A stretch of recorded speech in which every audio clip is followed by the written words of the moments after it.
All right, 6:02 in the Rose City. Time for Dirt and Sprague on Portland Sports Leader 105.1 The Fan and the Fan Sports Network. Hello, good morning. Happy Thursday, everybody. What is happening? Got a little juiced, had lightning on my drive in. It felt good, didn't it? Little summer thunderstorm. I don't think I like seeing a ton of lightning for like an entire 22-minute car ride. It makes me feel like, what's happening? Is something crazy happening right now that I don't know about? Did I wake up in the middle of Nebraska? What's happening right now? Am I in a different state right now? Felt very Oklahoma. I'm like, I've seen this before. Somebody transport me to the Midwest and the Great Plains where we get thunderstorms all the time. Dude, I woke up a little bit earlier because I was curious to see the golf, like where's everything at? And like through the curtain of the room, I'm like, what was that flash? What was that? Okay, so you're in Portland. I'm a little outside of Portland. Yes, Portland proper. Portland proper. Yeah. I didn't hear or feel any thunder when I saw lightning. Did you? I did. Yeah, okay. Just towards the end, as I was getting ready to leave, I didn't feel it at first. You just saw the flashes, and then I pulled up the ring cam. I'm like, "What's going on?" Because it was right out front of the house, and then I kept the ring cam on for a little bit and saw a couple of flashes. I heard thunder and didn't see any lightning. Really? I didn't see lightning till I got in by the station, and then you got a little bit, and then it started raining. And then it was it's pouring out there right now. Yeah, man. that all happened after I got here. Everybody going 14 miles an hour on their way in. Drip. It'll be all right, people. You're not going to hydroplane. You'll be okay. Go the speed limit. It'll be all right.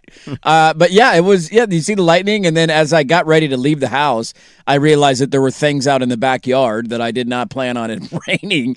There was like a pair of shoes out in the middle of the lawn. The grill's uncovered, and I'm like, oh, I didn't even think about that. I got to go. Oh my god. Yes, we have like a box of markers for the kids. We can't let them draw with markers inside because it ends up on carpets and walls. Those are gone. So we let let them draw on outside. So I'm like, oh God, all of this is just, and I didn't realize it was raining that hard. It's just, I go outside and I just get soaked. I'm outside for 45 seconds. I think it's kind of fun though. Like once a summer, twice a summer to get kind of a rolling thunderstorm. Well, it's supposed to pass this It's going to be morning. quick. It's going to be 75 and sunny later. Well, today. yesterday I went for a nice little shirtless run in the summer heat. It was hot. It was a little toasty yesterday. And out near Clackamas, where I was running, I kept seeing in the distance like super dark clouds, and I was like, "Are my eyes playing tricks on me? What is happening right now? Is that fire smoke? Why are those clouds so dark?" I told the wife, I came in, I go, "I think we got a rainstorm coming," and she goes, "Really?" It never happened. No. And I was like, "Okay, they went away." I Yeah. came out this morning, my car's drenched, and I'm like, "What?" It's a natural car wash right there. Yeah. Look at Mother Nature thinking of you. Supposed to pass by 8 a.m. Yeah, quick and easy. If you're not an early bird, you're going to miss the fireworks show this morning, man. How often do you wash your car? Not often enough. I think I've been I think I've been ruined by Rasheed Wallace, Yeah. who famously was on an episode of MTV Cribs years ago. with his OJ Bronco. He showed his OJ Bronco, and it was really dusty and dirty, and he made an offhanded comment. It was like, "I live in Portland, rains too much, wash your car." Right, what's the point? And I'd never really heard that or thought about that. Not that my mom washed her car very often. Right. But that weirdly has been stuck in my brain. What year did he do that? Probably 01? Oh, God, it was 02? early. At the end of his Portland run, yeah. So, like, for 20 years or longer, We haven't been washing our car because of Rasheed Wallace. I just tell myself I don't really need to do it more than a right. couple times in a year. I don't do it at all in the winter because of that reason. I'll do one, maybe one. The winter is the most pointless There's time no of point the in washing year your to car. do it. Well, and also, like, what's the percentage of time that you're washing your car that you wash it yourself or go through a car wash? Yeah. Because in the winter, you're not washing it by yourself. I just washed my car about a week ago. by yourself or By to, myself. Yeah, and that in the summer, I'll do that occasionally, just because it's hot and it's like whatever, dude. Get It's the just hose nice out to and- make it my car's white. Yeah, you want it to be clean. If it's not, if you don't wash it for a while, you could see some stains. It starts to get a little dirty. The tough part I have whenever I wash the car by hand is there's always like one or two spots that you don't realize you didn't get the cloth over. Right. And then you'll have like this circle on your door. Like everything else is clean, and then there's just like this discolored, like, damn it.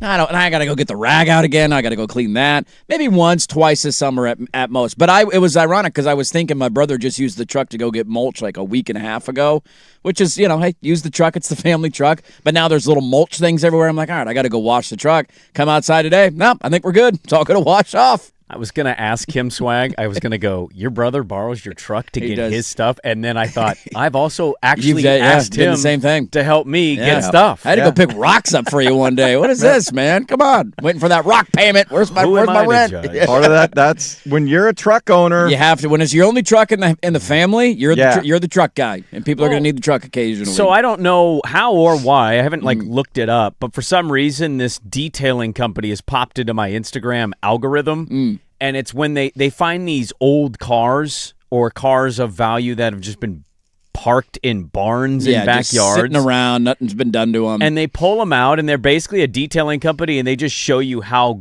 good they can make the car look that's been forgotten about. Pretty cool. There is something for me that is so weirdly satisfying when they do the spray soap. Yeah. When they cover the whole car in that white layer. Oh, yeah. Because when I do it, I got car soap at my house. I pour it in a little bucket. I put water in it. Right. I got my little, my brush, my car wash brush. It just does not hit. It doesn't do it. the It same. works. It does the job. It's cleaner than it was originally. But I just want to cover my whole car in that white substance. Go around and scrub the areas that are a problem, and then just rinse it off. There is something so weirdly satisfying about that. That's all you should have to do. I don't need to scrub anything. I just got foam, hose it off. Now Great. I'm all done. I love it. I don't want to have to do. And how often too? Like half the time, I feel like I wash the truck. I don't have any form of car soap at the house. Yeah, I bought a container, and if you just it's a quarter's worth that Yes. they tell you to use. That's So it's all like, that you technically I've had it for need. years. Yeah, and it stays forever. I haven't bought one in forever, and then you're like, all right, what kind of soap do we want to use today? Should we get some dish soap out? What do we want to roll with? I need to wash the truck, and I don't have any available soap right now. So how many times would you say in a calendar year you actually, like from January to December, how many times do you think you actually wash your truck? Twice, Twice for the whole year. probably. Oh. By hand, twice. Do you go to the car wash? Maybe one other time. Yeah.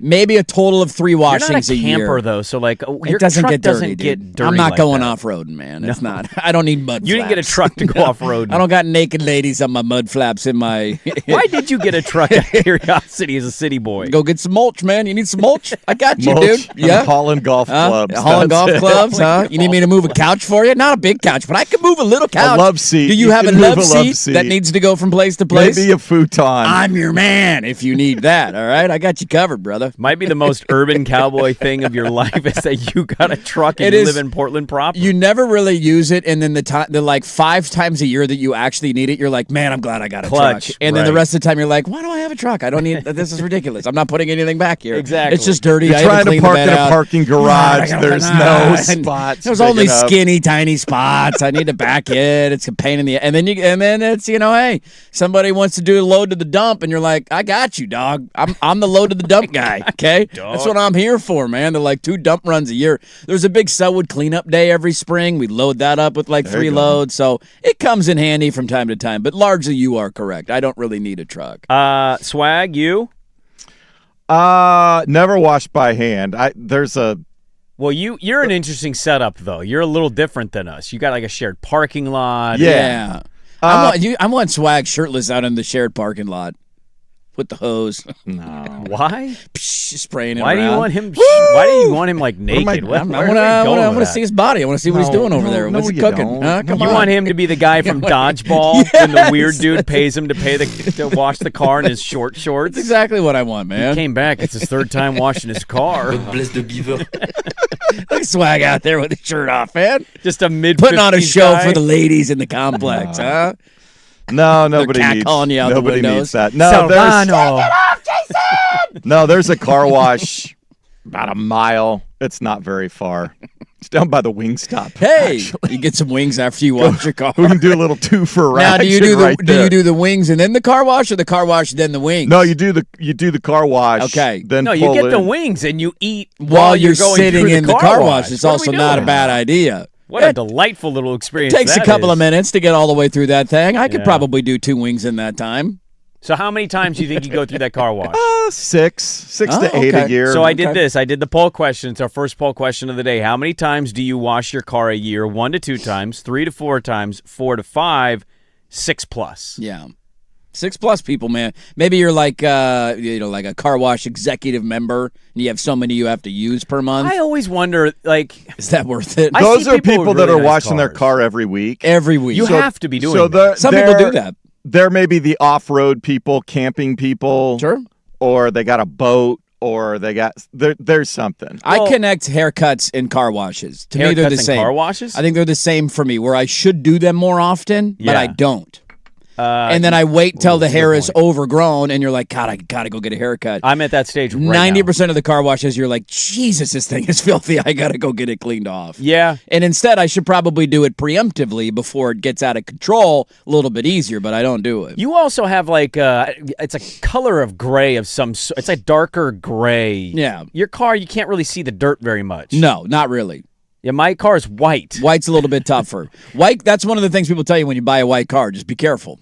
Yeah, I've That's learned one of that. that's one of the downsides is it's going to get dirty. And people are going to know when it's dirty. I think the good thing for me too is my personality type. I don't really care No, either. doesn't bother So if it looks a little dirty to you and I What are you haven't gonna do? washed it in a couple weeks, whatever. I don't know? judge anybody's car if I see it being a little bit dirty. Like if I'm walking out the parking lot and you're walking your car and you're next to me, I'm not going to make a comment. No. Look at that filthy car over there. Do you have the people matter that with you? because I when I go through a car wash, I don't do it very often, but when I do, just out of sheer laziness, Right. and you get to the pay part, and they're always like, "Do you want the basic? Do you want the deluxe? You want the extra deluxe? You You want can the do the VIP, works." or are you a member?" And I'm always like, Can you really honestly define the difference? Nope, it's a way to get $4 more out It of you. has to be, right? That's the It only has to reason be they a do scam. it. Yes. Well, now we'll shine your rims for you. Do you want some shiny rims No, you on don't. top of it? I've seen a person get the more expensive one than me. It's only $17.99, Sprague. And I've like almost mentally taken the note of observing what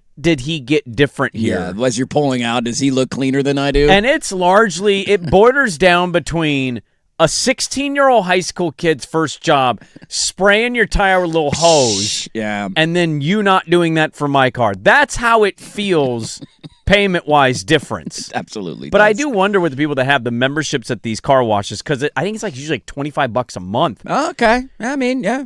You're not using that in the winter. Why? No. Nobody's going to notice how clean your car is in mid-February. Yeah, it's not my cup of tea, man. You're going to have to do it again anyway. But also, they have to be absolute sickos who have their inside of the car incredibly clean because those vacuums are amazing. Yes.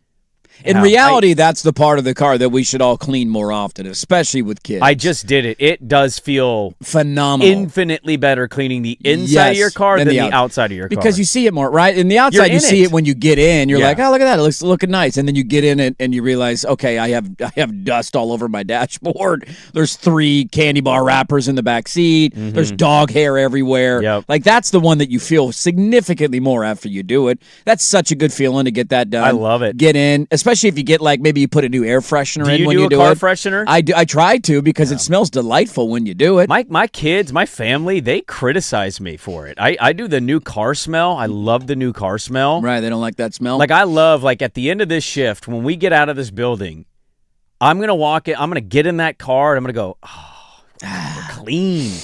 And my kids get in and go, oh, what's that smell? And I'm like, it's a new car smell. Would you prefer a fart? I mean, I don't know what you want here. It's a new car scent. How can you complain about this? You come up with a fart scent? My kids just hate my car. It doesn't matter what car I drive. They hate being in my car. And my wife's car Which is ironic. How close you is have the oldest to getting a permit or a license? She's going to be 15 in January. Yeah. Right around the corner. She's knocking on the door. She's right around the corner. Real damn all of a sudden, who's a fan of Dad's car? Hey, Dad, can I have the car? Hey, Dad, can I go for a joyride? Because my guess is probably not getting Mom's car. No, most likely scenario. We don't know yet. We're still trying to work that out. Figure that one out. We paid Mom's car off. Mom's car is a little older than Dad's. Yes. Okay. Which is the irony of them not liking your car. Your car seems nicer than your mom's car. You're not your mom. I mean, they probably don't like the way I drive. Okay, I get that quite often from my family members. A little too aggressive? I'm a little bit. You are. You got a little East Coast in you, you know? Lead foot. You're cutting people off. Hey, the Spragues are from the East Coast originally. That is true. It's in your DNA. I got a lot of East Coast in me. It's in your blood. I mean? I feel like that tune's going to absolutely change in January. When it's time to get that permit, and is she going to get it right away? I don't know. She hasn't really discussed it. Yeah. How does it work now? Because back in the day, didn't you have to have it before your license, or am I misremembering? No, you that? definitely have to. Yeah, that's what I thought. But is there like a time period you have to have it for before you can get your license? No, you have to you be 16. Well, I know, but I didn't know if you had to have it for like a 6 month for your. Okay, I couldn't remember that. No. It's been a long time. We probably practice in Mom's car. Yeah, but I'm in it. Oh, okay. I'm also going to be big. Are you the better parent to learn to drive with? That is TBD. I'm a break. I don't know if my wife could handle being in the car with a kid learning to drive. And also my wife is incredibly directionally challenged. I could drop my wife off 2 miles from the house and she would look around and go, I don't know where to go. I'm lost right now. There's like 4 stores my wife knows how to get to. Yes. And if something happens on the route back. Off the beaten path. It's, give me a second. I got to look up the address. Hold on. Let me plug in our home address. Because she doesn't know the alternate ways, right? You just got to take a left and a right. Then you're right back to where you needed to be. It's right there. So maybe she, like, emotionally is better in a learning situation than me with my kid.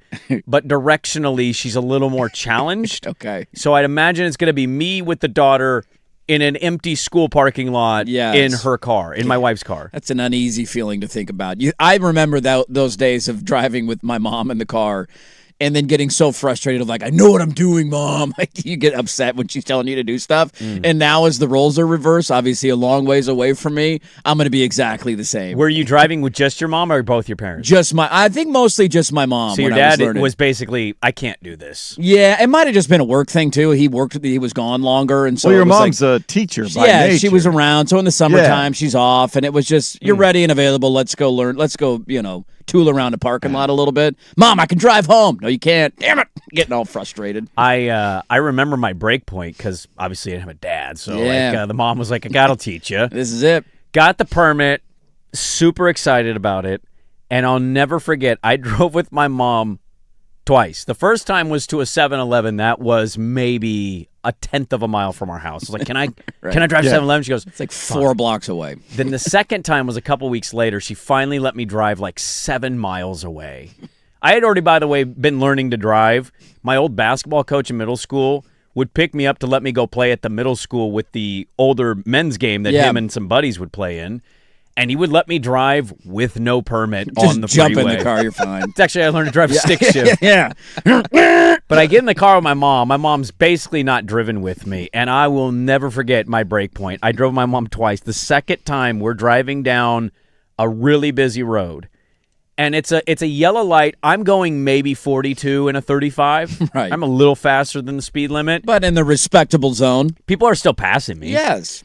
And I'm not in a comfortable spot away from the light where if that thing turns yellow, slow down to stop. It's in that, hurry up. Hurry up, go, go, go. So I'm in this spot. It turns yellow. I'm at 42. I'm like, we'll just get through this nice and easy. And my mom, who's not paying attention, turns, sees the yellow. Freaks out. And I was like, no! And I slammed the brake. I skid the car. I'm almost an entire car length past the crosswalk. You're in the middle of the intersection. On a red. And I turned to her. And I have to, she goes, back up. And I'm like, no kidding. Yeah. We fought And that was it. for an hour. This isn't happening again. I mean, it was World War III in that car. And I was like, I'm never driving with know you what again. I'm doing, Mom. I know how to go through yellow. Got my license. She goes, how'd you do? I got 100%. You didn't scream in my ear. The instructor. The instructor. In your face. I failed my first driving test. I almost got in an accident. Really? I did, dude. I panicked. What DMV did you go to? 82nd? I think I went. Oh, that's a good question. Oregon, Gladstone, maybe. I went to the POW one. POW one, yeah. I remember hearing bad things about the POW one, and the Gladstone one I think was supposed to be easier What do you mean to pass. bad things? I What don't does know. that mean? The route of driving was more difficult because of the roads around it. Took me I in a don't remember. circle. And he said take a left up here, and there was a turn lane, and I thought, okay, he means here, and then he was like, no, I'm at the next light, and I'm like, thanks for that, tips. So then I had to get back into the other lane. I'm panicking, like, damn it, I went the wrong lane, and damn near hit a car, and failed. Cool. Let's go try this again in a couple of months. I ended up passing pretty easily to license. I failed the permit a few times. Yeah, the written admittedly. permit part, yeah. On the driving part, though, I didn't get docked for it, but I should have. We were in a neighborhood, and they were like, all right, pull up to the curb. And I had a moment like where in my brain I go, on the right? You mean? And she goes, yeah. And I go, I know. I was just testing you. And just making sure you know what you're doing on this thing. She actually thought it was funny and that I was joking, but I was mentally like, do I go left or right here? Played that one off pretty well. Yeah, of course it's right, you moron. I'm just making sure you're on the up and up over here. Wash your cars more and pick the right parent to drive with. Enjoy the lightning and thunder this morning too. It'll be gone soon, and we probably won't get another one this summer. It was cool. It was fun. Threw me back to, when I was flying to Nebraska with your family, I was flying over that thunder and lightning storm. I also thought, glad I spent 20 minutes watering last night. Yeah, there's Not going to get that water back. Yeah, touche. That water's not coming back. It's going to the data centers. Yep. All right, we got a busy show today, a lot to talk about. Let's start the GOAT back in the final. We'll start there, Dirt and Sprague 105.1, The Fan.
From the George McCoy and Warren Allen Sports Desk, a Sports Center update on the Fan Sports Network, 105.1 FM and 1080 AM. First on the Fan, round one of the 154th Open Championship from Royal Birkdale underway. Alex Smalley has been leading most of the morning, but he hit his tee shot on 18 out of bounds. He's staring down a bogey putt. He'll drop back into a tie at least at 4 under with Sungjae Im, Daniel Brown, Thomas Dietrich. Scotty Scheffler, 3 under par in a group tied with Francesco Molinari and Robert McIntyre. He has 2 holes left to play. Argentina with 2 goals after the 85th minute, both assisted by Lionel Messi, spoiled England's dream with a 2-1 result. That'll put them back in the final against Spain Sunday, trying to repeat as World Cup champions. Portland Timbers resume their schedule following the World Cup break tonight. They're in Seattle against their rival Sounders. 7:30 kick right here on the Fan. Pre-game coverage at 6:30 immediately following primetime. Over on 910 ESPN Portland, the Fire continue their road trip in the nation's capital. They'll take on the Mystics at 4 p.m. Pre-game coverage at 3:45. Washington, 5.5-point favorites. I'm Jason Swigard from the George McCoy at Warren Allen Sports Desk. Don't call your mom. Call George McCoy at warrenallen.com. This is the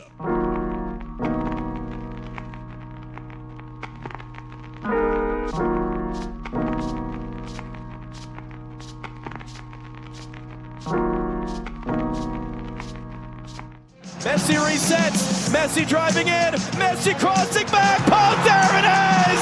Lautaro Martinez. Stoppage time. Go ahead goal for Argentina. John Strong on the call, Fox Sports. Go-ahead goal. Argentina gets a couple goals at the back end of the World Cup semifinal against England, and they advance to their second straight World Cup final, take on Spain in what was a pretty interesting match. It was a fun game. I don't pretend to know a lot about the analytics or the X's and O's of soccer.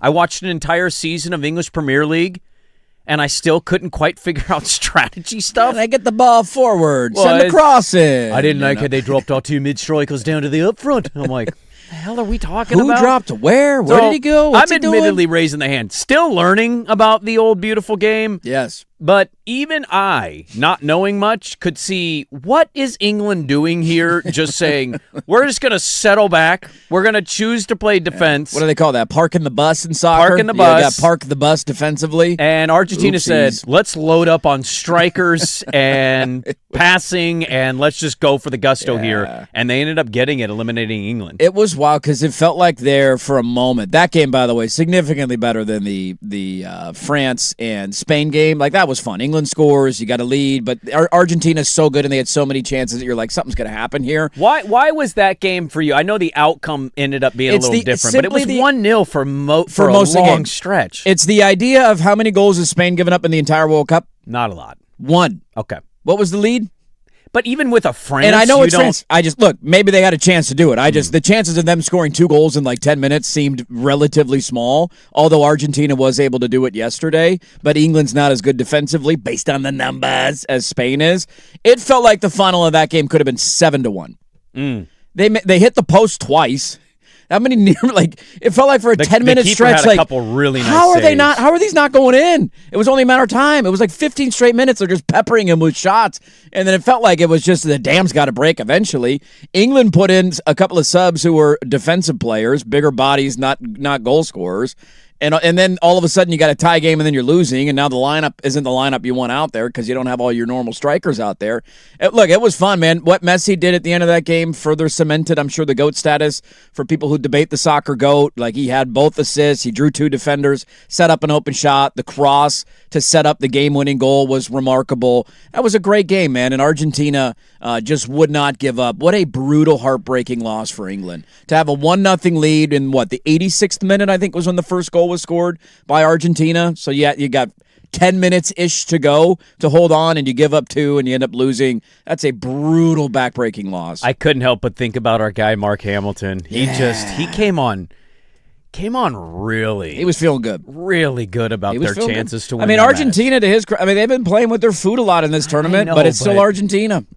Yeah, maybe I guess if you're in a different city, like if Bloomington had a radio show, Bloomington, Indiana, Or Indianapolis is suddenly caring about college football, and they're like, it's an Oregon-Indiana game, and you go on to do a hit. I could see you being kind of cocky sniffing just to be a kind of a heel. I mean, it's Indiana. What are we talking about here? But that's not what this was. This was a friend of our program, a friend of the building, and he came on, and his team hasn't won the World Cup since '66, No. and he's like, I think we're going to win.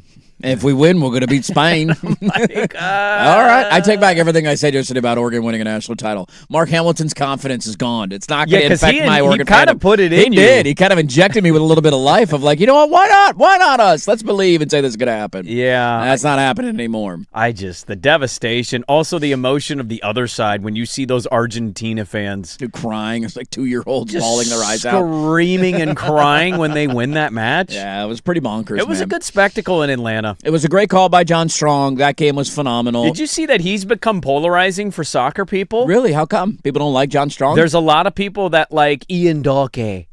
Ian Dark or Ian Darke? Dark, I think. It's just dark. I think it's dark, yeah. All right. Dark A would be cooler, though.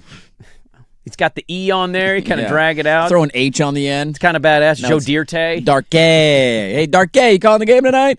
I mean, there's a more authentic sound, I think, when you have an international sounding voice because it's the Oh, you think it's world's the game. American voice? I think that's probably what it is. Ah, When interesting. we love I don't know what the Telemundo guys are saying, but half the time I put it on dude. just to hear them yell goal.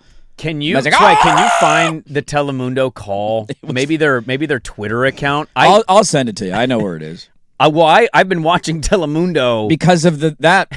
It's not that I think John Strong's fantastic at calling soccer. That's not the point. It's just like, man, What's it his name? sounds different. Andres Cantor. Yeah, I believe Yeah. so. Yes. Oh my God, dude! I Yes. think the second goal broke his brain because he Yeah, was I'll send not it in to any Sprague. way thinking, yeah, they're going to get two this quickly. Well, and then in the moment before, if you remember, like they hit the post 15 seconds before. Yeah. For like the third time in 5 minutes. And then it ends up back on Messi's foot, and he sends the cross in, and you head it in, and that's the game winner right there. Yeah, we'll pull the Telemundo call because it was extraordinary, especially the second goal. But you know what's happening to a couple guys today? What's happening? Well, they were singing "Hey Jude" because of Jude Bellingham. Yes. Even my daughter came down and was like, "Hey, what's the score?" And I was like, "Oh, it's 1-0, but Argentina's kind of starting to press them a little bit."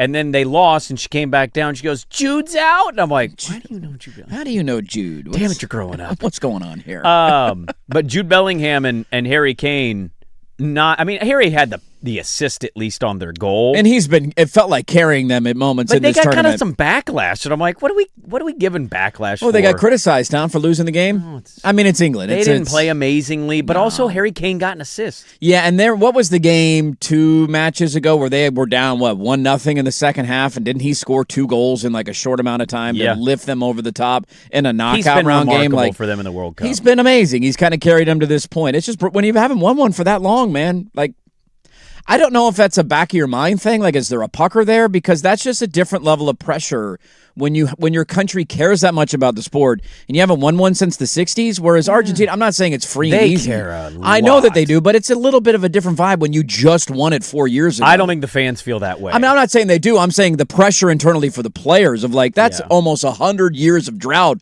that is hanging. Like, it mattered. Why didn't the Cubs and Red Sox do it for 100 years? Well, one, bad team building, especially in Chicago. But and then you get to the playoffs, and what would happen? the thing I would say, though, Dirt, because I was thinking about that a little bit because they kept citing that on the broadcast. They haven't won since '66. Is it that hanging over you, or is it just simply their strategy was really stupid? That's part of it for sure. Because their manager might get fired for this. Yeah. You get Like- to the Final Four and you park the bus with a 1-0 lead against Argentina. 1-0 is not, That's to gonna be a me, problem. against a player of Messi's caliber and a team of Argentina's caliber, not enough of a leeway there No. to say, let's just sit back and play defensive players. And how many you gotta games keep striking. have they trailed in the tournament and come back and won? It feels like Argentina's been trailing in every game that they've played. You know- late in the game, and you're like, oh my God, they miraculously scored 2 goals in the last 10 minutes. There is one team and one team only that hasn't lost to the 2 teams in the World Cup final Oh, that played in the World Cup. who was that? Cape Verde. Yeah. Yeah. They tied both of them. Well, didn't they beat? They lost Argentina, though. That was a knockout game, was it not? I saw the stat that was like the only Maybe team not that in didn't regulation. lose. I thought that was a knockout round game. Maybe I'm wrong. I know that I'll look it up. But I know saw that that Cape stat, Verde. I started laughing. They drew with Spain in the first game, and Yeah. everybody's like, "Oh my Remember, god!" that was the shocking start to the World Cup I for live us. bet Cape Verde over Spain in that moment, thinking, and then they ended up drawing. But I thought that was a round of 32 game against Argentina. And they got out of group stage, and they blew it, and they felt like they should have won. The World Cup final will be between two teams who couldn't beat Cape Verde in 90 minutes. Yeah, regulation time. That's what it was. Which is remarkable in and of itself. Let's give them the trophy. They almost felt like they became the story of the whole thing. Well, so do you buy – because, okay, so what's a lead in the NFL or college football for you that is the line between safe, not safe? You could start running the ball and, not really caring anymore. Look, I don't mean to try to defend anything. It's devastating to watch your team lose in a championship. Yeah. My NFL team lost a 10-point lead in the Super Bowl. Yes. But people talk about a 10-point lead as if it's like a 30-point lead, and I get it because history of stuff. To me, it's a 3-score game. Whether it's 10-point lead is not safe. That's 2 possessions easily. And it can happen quick. One of those possessions could be a 57-yard field goal where you're almost kicking it from midfield. Yep.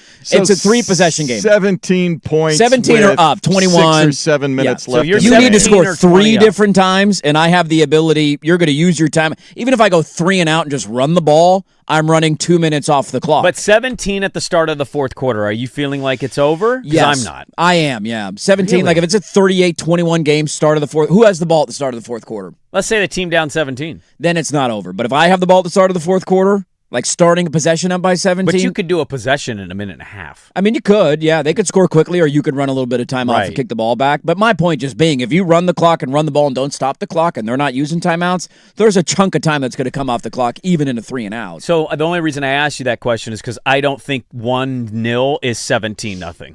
No, God, no. Or a it's not. 17-point lead. I mean, that's the equivalent of having a 7. That's 28-21, and you're just playing. You're just running out the clock. Let's get a little aggressive here. The game's not over yet. Let's keep trying. How about that? Yeah, I don't know if I buy the history thing being over them. I think it was bad strategy. I mean, that's definitely a part of it, right? Because You they don't got do to that. the semis. I just always wonder when you haven't done it for so long that I there's a part of me that thinks the whole country's anxiety and you feel that in your bones. How can you feel that in Atlanta, Georgia? Because there are a lot of fans there, man, I- and they know especially when you give up the first goal Be the tiebreaker and here, it's Swag. tied 1-1. Did history lose that for England because of everything that they've gone through since they last won it, or do you think it was just bad strategy? No, the manager lost it. Yeah.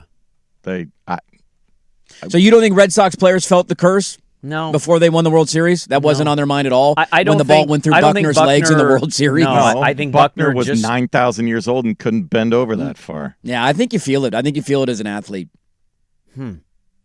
I think you have Harry. I'm not saying it's the Kane might have reason they felt lost it. the game. Strategy is the prominent reason why they lost the game. But you're saying they're I'm just saying feeling there's a the history mentality of as it. an athlete. Like if you're Argentina and you just won, it's not house money because they care deeply about it. Right. It's just, they just won it 4 years ago. But you're also saying what are you gonna on do? the Go other win it side- again? Okay, Yeah, great. no, I get what you're saying from Argentina's standpoint. From England's standpoint, I just don't think Harry Kane. I think there's a tightness. I think there's a pressure that comes with it late in the game when you haven't won it. I don't know if I agree with this. Yeah, I think that is. I hear this often in sports of the history of something hanging over a team. Sure.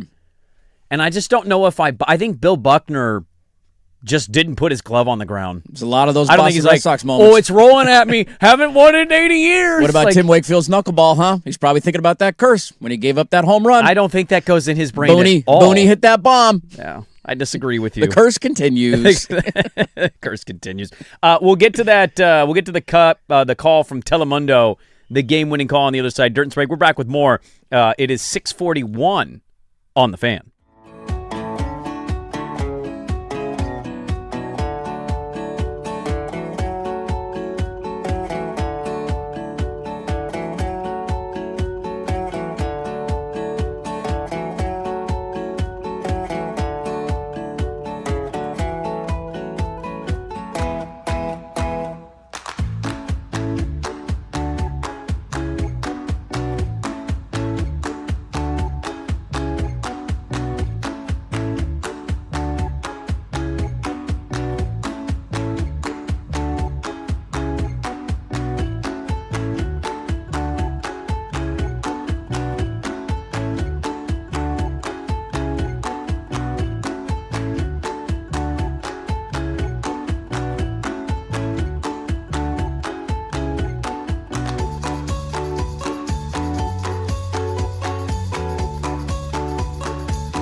Cafe Day Dirt and Sprague coming up here at the top of the hour.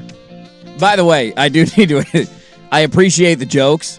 I'm not saying a 17-point lead is like, I know that the game is over. You asked me the feeling of like, what lead makes me confident in thinking that the game is over? Well, so here's I'm the not thing. saying it's impossible to come back because every Oregon State fan is making the same joke. Because I think Oregon led 38-21 the time they ran it 800 straight times. Sure. In Lanning's first year. I'm not saying the game is over. I'm saying, and how did I feel going into the fourth quarter? Yeah. I thought the game was over. You score one time and you win that And both game. of you were texting what at the start of the fourth quarter? We're going to come back and win. No, you were not. The game is over. You have no evidence. And of I it. had my cursed jersey on, and that's no why the evidence. jersey was even more cursed. So I appreciate the joke. I did not forget that game. The question was, what Defend lead? yourself by lying about us. What lead makes you feel safe? As if mentally, I go to the place of like, all right, this thing's over. People texting in about the Alamo Bowl, like, all right, like starting quarterback and center goes down, and you can't throw or snap the ball. That's a little bit different. Let's remove Oregon for a second for the people that hate Oregon and want to troll you at 6 a.m. I mean, which I love, by appreciate the it. It's way. good. Taking It's shots. great. I love it. If we go into a fourth quarter of any football game, my team, whatever, Right, just any football game. at the start of the fourth quarter, to me, a 17-point lead does not feel safe. And I know statistically it probably in the history of the game says it's safe. Yeah, I mean, the chances of erasing a 17-point But the way that fourth football quarter is deficit, played now, it just, and I remember feeling this way about the Super Bowl and then people talking about, oh, the Niners blew a 10-point lead. And I'm like, why does 10 points matter to people? yeah, Like, I don't. The 10 is ridiculous. I thought that was an odd takeaway, and that's just a few years ago. The Packers-Bears game that we just watched in the playoff. Like, I just feel like we have examples of teams that I can't give you exact deficits. Right. But 17 at the start of a fourth quarter, if I'm the fan of a team up 17, I'm like, dude, we have to score one more time. Like, Well, this again, game is yeah. not over. The tough part with that, too, is like, what's the context of being up by 17 at the start of the fourth quarter? Does the other team have the ball on the 22-yard line going in? Or do I have the ball at it's midfield? It's not Oregon, Texas Tech. Right. You were up 6-0, and I'm like, this game's over. This is a dangerous team who's not played well. Sure, but There's again, time not and space, clear right? advantage. Do I have the ball at midfield? Am I driving up 17? Do they have the ball on the 19-yard line going in? And this Well, if down they're like, going in, you're there's a feeling different great. feeling, right? Yeah. A lot of this is context of the moment. I see the point. I'm not saying it's impossible, but yeah, like if Oregon has a lead of 38-21 or whatever score you want to come up Let's with up by use 17, 38-21. Oregon is punting the ball at the start of the fourth quarter to Ohio State. Where are you at? I'm feeling confident. I'm not saying the game's over, but You're I'm feeling good about it. I'm feeling good about very good about our chances to win. Totally Not get saying it. it's impossible to come back, but yes, I feel very good. Okay. Yeah. I don't Famous think... last words, because now that's going to happen in November. They're going to be up by 17 and give up 21 unanswered, and all you jackasses are going to text in, Dirt, how's that lead? You're going to get so God, I'm upset. gonna get killed for You'll that. be on no sleep because the second kid will be here. To Chocolate ice cream, Dante. Chocolate ice cream. Make a decision. Pick the right flavor. And all my point is, a 1-0 lead in soccer is not not enough that. for a coach It to is be not that. pulling strikers or changing No. strategy to park the bus, play defense. Do soccer people feel safe with a 2-0 lead? Or is that like a day? There's Not a when thing you in play hockey. not when you play a player of Messi's caliber. Yeah, I nothing don't safe. think. 3-0, you feel like the game's 5 over? minutes to 3-0. go in regulation. I mean, there's difference between, Yeah, what point in the second half? at what point? Yeah. If it's 2-0 at the point where everything's switched, I don't think Argentina does the comeback.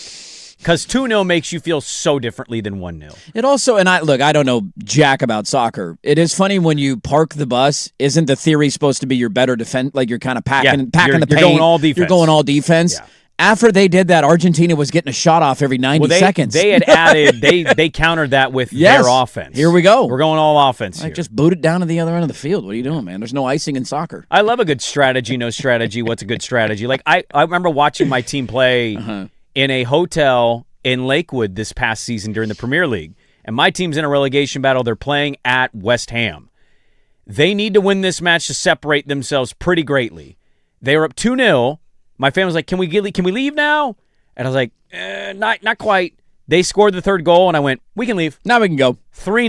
3-0 You ain't coming over. back from that with like 12 minutes to go. 3-0 is over in soccer. It's over. That ain't happening. It's over. There is no we It's think. Vince Carter. It's over. We got a lot of college football in the notes today. We do. Got some audio. I'm going to get some audio in the Cafe Day Dirt and Sprague coming up at the top of the hour. We'll talk some college football today. The Media Day. Oregon's Media Day is next week, guys. Next Wednesday. Yes, it is. Next Wednesday. We get Dan the Man out in Chicago. Are they in Indianapolis? Is it Indianapolis again? That's in Chicago. I thought it was in Chicago this year. Really? I mean, that's a better move. Yeah, I want to go to that. Would you rather go to Chicago or Indianapolis? It's not even close. Let me ask you this. Would you rather go to Big Ten Media Day Yes. or the Tahoe Pro-Am? Tahoe Pro-Am. Do I get to play in it? No. Big Ten Media Day. Ah, Yeah. interesting. If I get to play in it, not even close.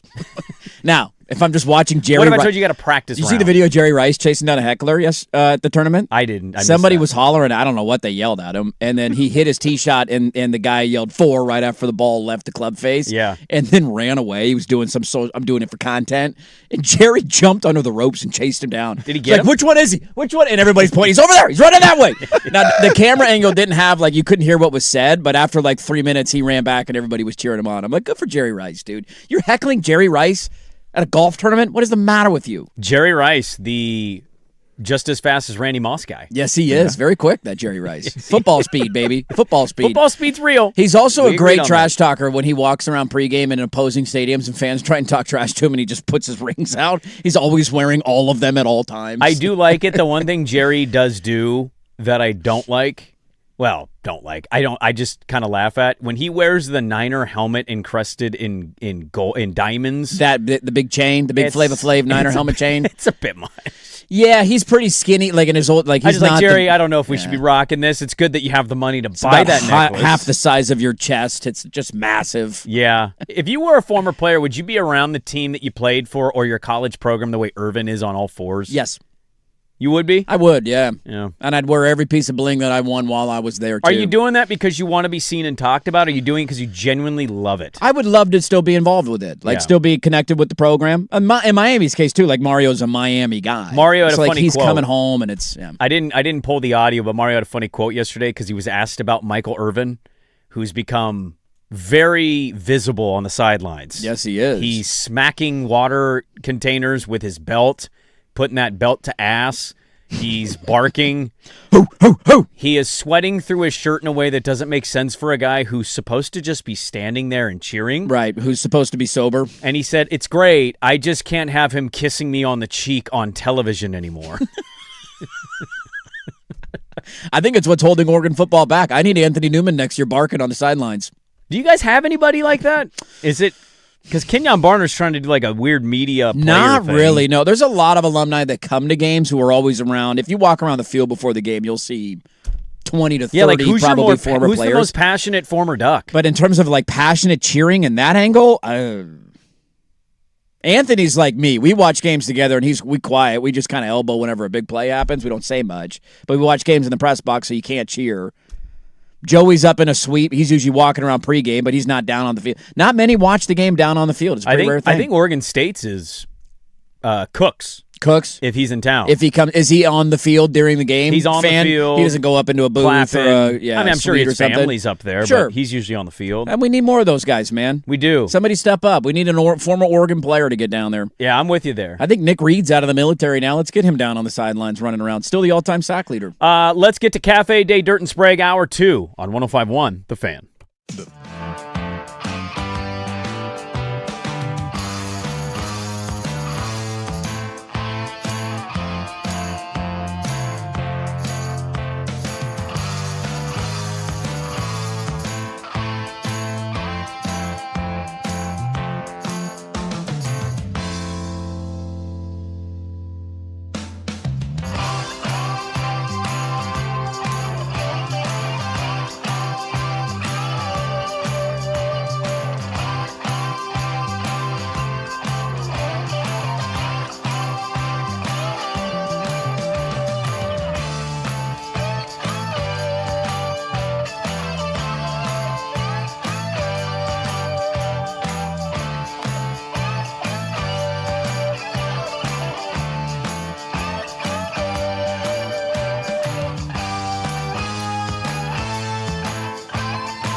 From the George McCoy and Warren Allen Sports Desk, a Sports Center update on the Fan Sports Network, 105.1 FM and 1080 AM. First on the Fan, midway through round one of the 154th Open Championship from Royal Birkdale. Sung Jae Im, Daniel Brown in the clubhouse at 4 under, good for a one-shot lead over several players at 3 under. That includes Scotty Scheffler and Bryson DeChambeau. They are on the par 5 17th and getting ready to tee off in about 15 minutes. Rory McIlroy will start his round. Argentina is back in the World Cup final, looking for back-to-back Cup championships after they came back from a 1-0 deficit in the 85th minute to beat England 2-1. Portland Timbers resuming their schedule after the World Cup break tonight in Seattle, taking on their rival, the Sounders, at 7:30 right here on the Fan. Our pregame coverage will start at 6:30, immediately following primetime. Trailblazers trying to even up their record at Vegas Summer League. They'll take on the Denver Nuggets, 7 o'clock on Prime Video. Portland, 1.5-point underdogs. I'm Jason Swigard from the George McCoy at Warren Allen Sports Desk. Don't call your mom. Call George McCoy at warrenallen.com. This is the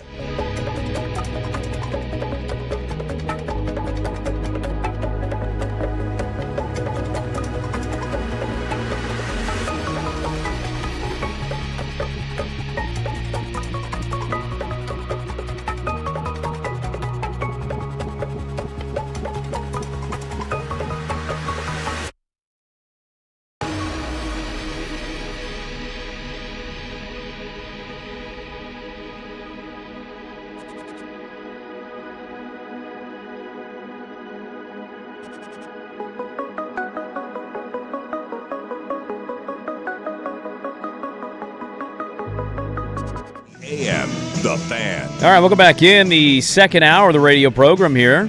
Good morning. Happy Thursday. Hope you survived the thunder and the lightning out there. Pretty crazy little storm we had rolling through. I think it's already gone. It looks like last time I walked out, the rain has stopped. The sun is starting to peek through a little bit. And if you slept in today, you missed quite a lightning show. Yeah, you did. I got a treat on my drive in. Lightning bolts all over the city of Portland on my way in. That was a nice little show to have. Maybe the Portland Thunder wasn't that bad of an arena name after all. Joke's on us. The Portland Thunder and his arena name? Remember our arena football team? Oh, yeah. We all said, why would we name it the salmon, Thunder? or were they the trout? The salmon? Weren't they a fish? A fish? No, it was definitely the Thunder. Wasn't it? Am I wrong on that? I thought Didn't we all make fun of them for stealing Oklahoma City's name? Weren't they the Portland Trouts? I don't think. Was that the Darren Thomas middle linebacker team? Yeah. Darren Thomas was a linebacker in the arena. Hey, look, he's just trying to keep playing, all right? I mean, like, let him your pursue his dream, passions. That'd be crazy. It was the Portland Thunder and then the Portland Steel.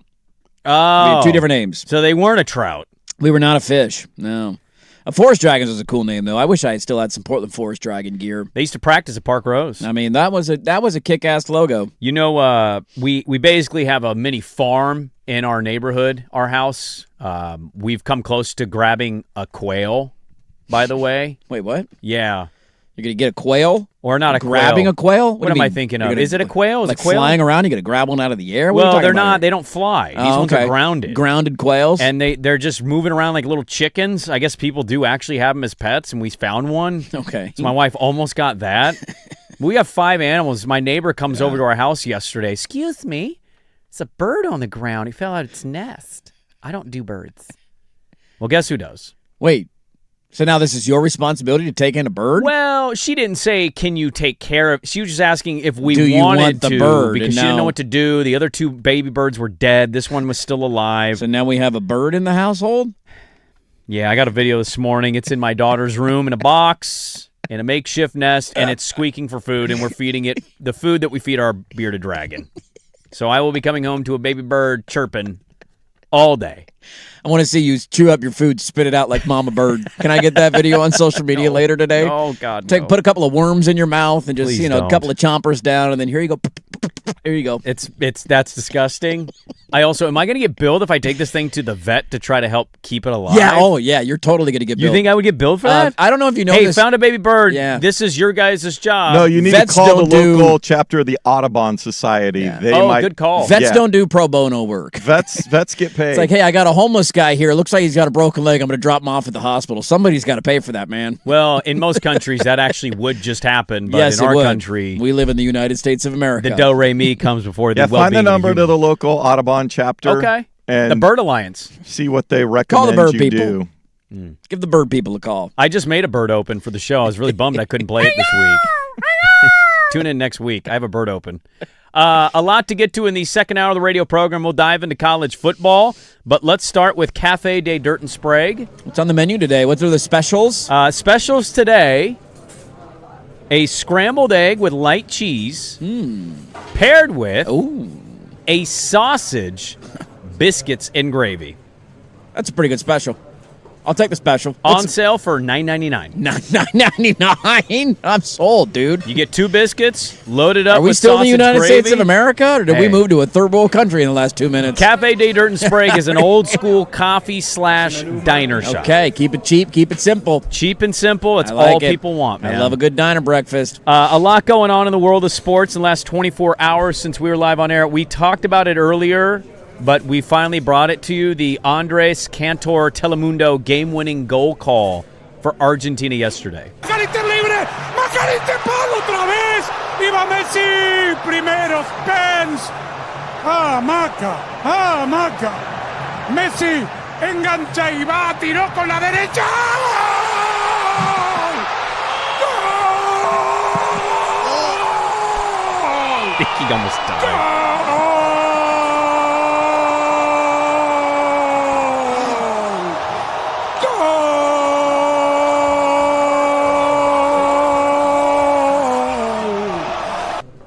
Phenomenal. He would go on for another 30 seconds. Phenomenal. Oh, it goes on for another 30 seconds after they just Dirt, kept he going. was- Yeah. he was stunned At some they point, we scored. got to We cut got it the off. point. Yeah, there's a minute of go. He Phenomenal. was stunned they scored. Argentina beats England late, and they head to the World Cup final to take on Spain. That'll be on Sunday at noon. Sunday at noon. Yes. Yo, the big nooner. Are you going to make me dual screen? Oh, the Open Championship. Well, it should be almost wrapped up by noon. You're in the last few holes. Yeah. I don't You know can what- probably miss the first 5 to 10 minutes of the World Cup to catch the end of the Open Championship. Yeah, I'm not going to. If it's a tight run, I'm not going to dual screen. I totally get it. I'll flip it over at some point. You're likely not going to miss What a time's goal. the last group go off on Sunday? I know it ends early, but I can I'm- never remember how I'm early. looking at the television. Because it depends on where they're at. I always too. feel like Some it places ends are around saying- 1 to Hang on. 1:30. It also depends on where you're at. Yeah, you know. that's true. I don't know where Royal Let me Barbados find is. what the TV broadcast window. Yeah, We'll give get me a you that heads up on that. schedule. Let's get to the Open Championship. Teed off late last night into the morning, and it's still going on. I love thinking about the idea that the first groups went off about 10:30 our time. 10:30 last night, first tee times. Maybe even a little bit earlier than that. Yeah. And we still have, there's still another, There's like 6 groups still left to Half choose. Rory dozen has not group- teed off yet. No, and it's now The 7 o'clock in the TV morning. window on Sunday on NBC, 4 to 11 a.m. Okay, so for it should the be final done by round then. of the That's what Open. I'm saying. And that's Yeah. going to drag It on a little wraps bit. up by the Usually end. doesn't wrap up Start. on time of the TV window, but yeah, should be button up right about noon. Very hard to judge the distance when you've got to hit that high and that hard. He's got a great chance here, Scheffler. It's a slow one though, up the hill, a little bit of right to left in it for Scheffler. I think when you watch Scheffler, there's always that spotlight on his putting, even though it improved greatly from 3-4 years ago. That's the Open Championship broadcast. It's on USA Today as Scheffler misses a birdie putt, but he is still sitting at 3 under through 16. He's tied with Bryson DeChambeau and a few others. The leader right now of the Open Championship is a guy named Dan Brown. I think it's Dan. Daniel Brown. I saw him tap in at An 18 this morning. Englishman, An Englishman. along What? with our boy Sung J.M. What is so funny over there? Isn't Dan Brown isn't that a famous author? Am I thinking isn't Dan Brown a famous author? I don't know. What, I look like Who a am I reed? thinking? What did I was elected to lead. Who did the Da Vinci Code books? What was his name? I don't know. I saw the movies. Yeah, Dan Brown is his name. I'm right. Dan Brown is the author's name. Tom Hanks. Tom Hanks did not indeed write the books. Oh, You just said that, and I started thinking about it. Scotty just bogeyed the par 5 17th. The Dusher birdied it. Yeah, he's at Dusher's 4 under. tied for the lead Sung now. J.M. is tied at 4 under with the Dusher, with Dan Brown. T. Dietrich is 3 under. Thomas Dietrich. Thomas Dietrich. How dare you? No, he's Belgian. What? He's Belgian. Yeah. Did I say a country? You just went to a British accent.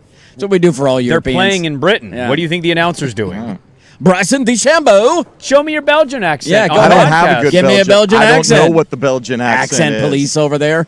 Rob McIntyre 3 under, and Francesco Molinari. I Yes. hate that guy. You hate Molinari? His face He's been out of the picture for a while. drives me crazy. I always remember him being the thorn in the side, potentially Tiger. of Tiger's Masters Championship. I'll never forget and that he also either. beat him in an Open Championship. They were in the final group. It's the summer Open one, I before, remember. And the Open, and Tiger had a chance to win another major, and Molinari stared him down. Tiger made him choke, though, in the Masters. That one. he did. He hit it in the water.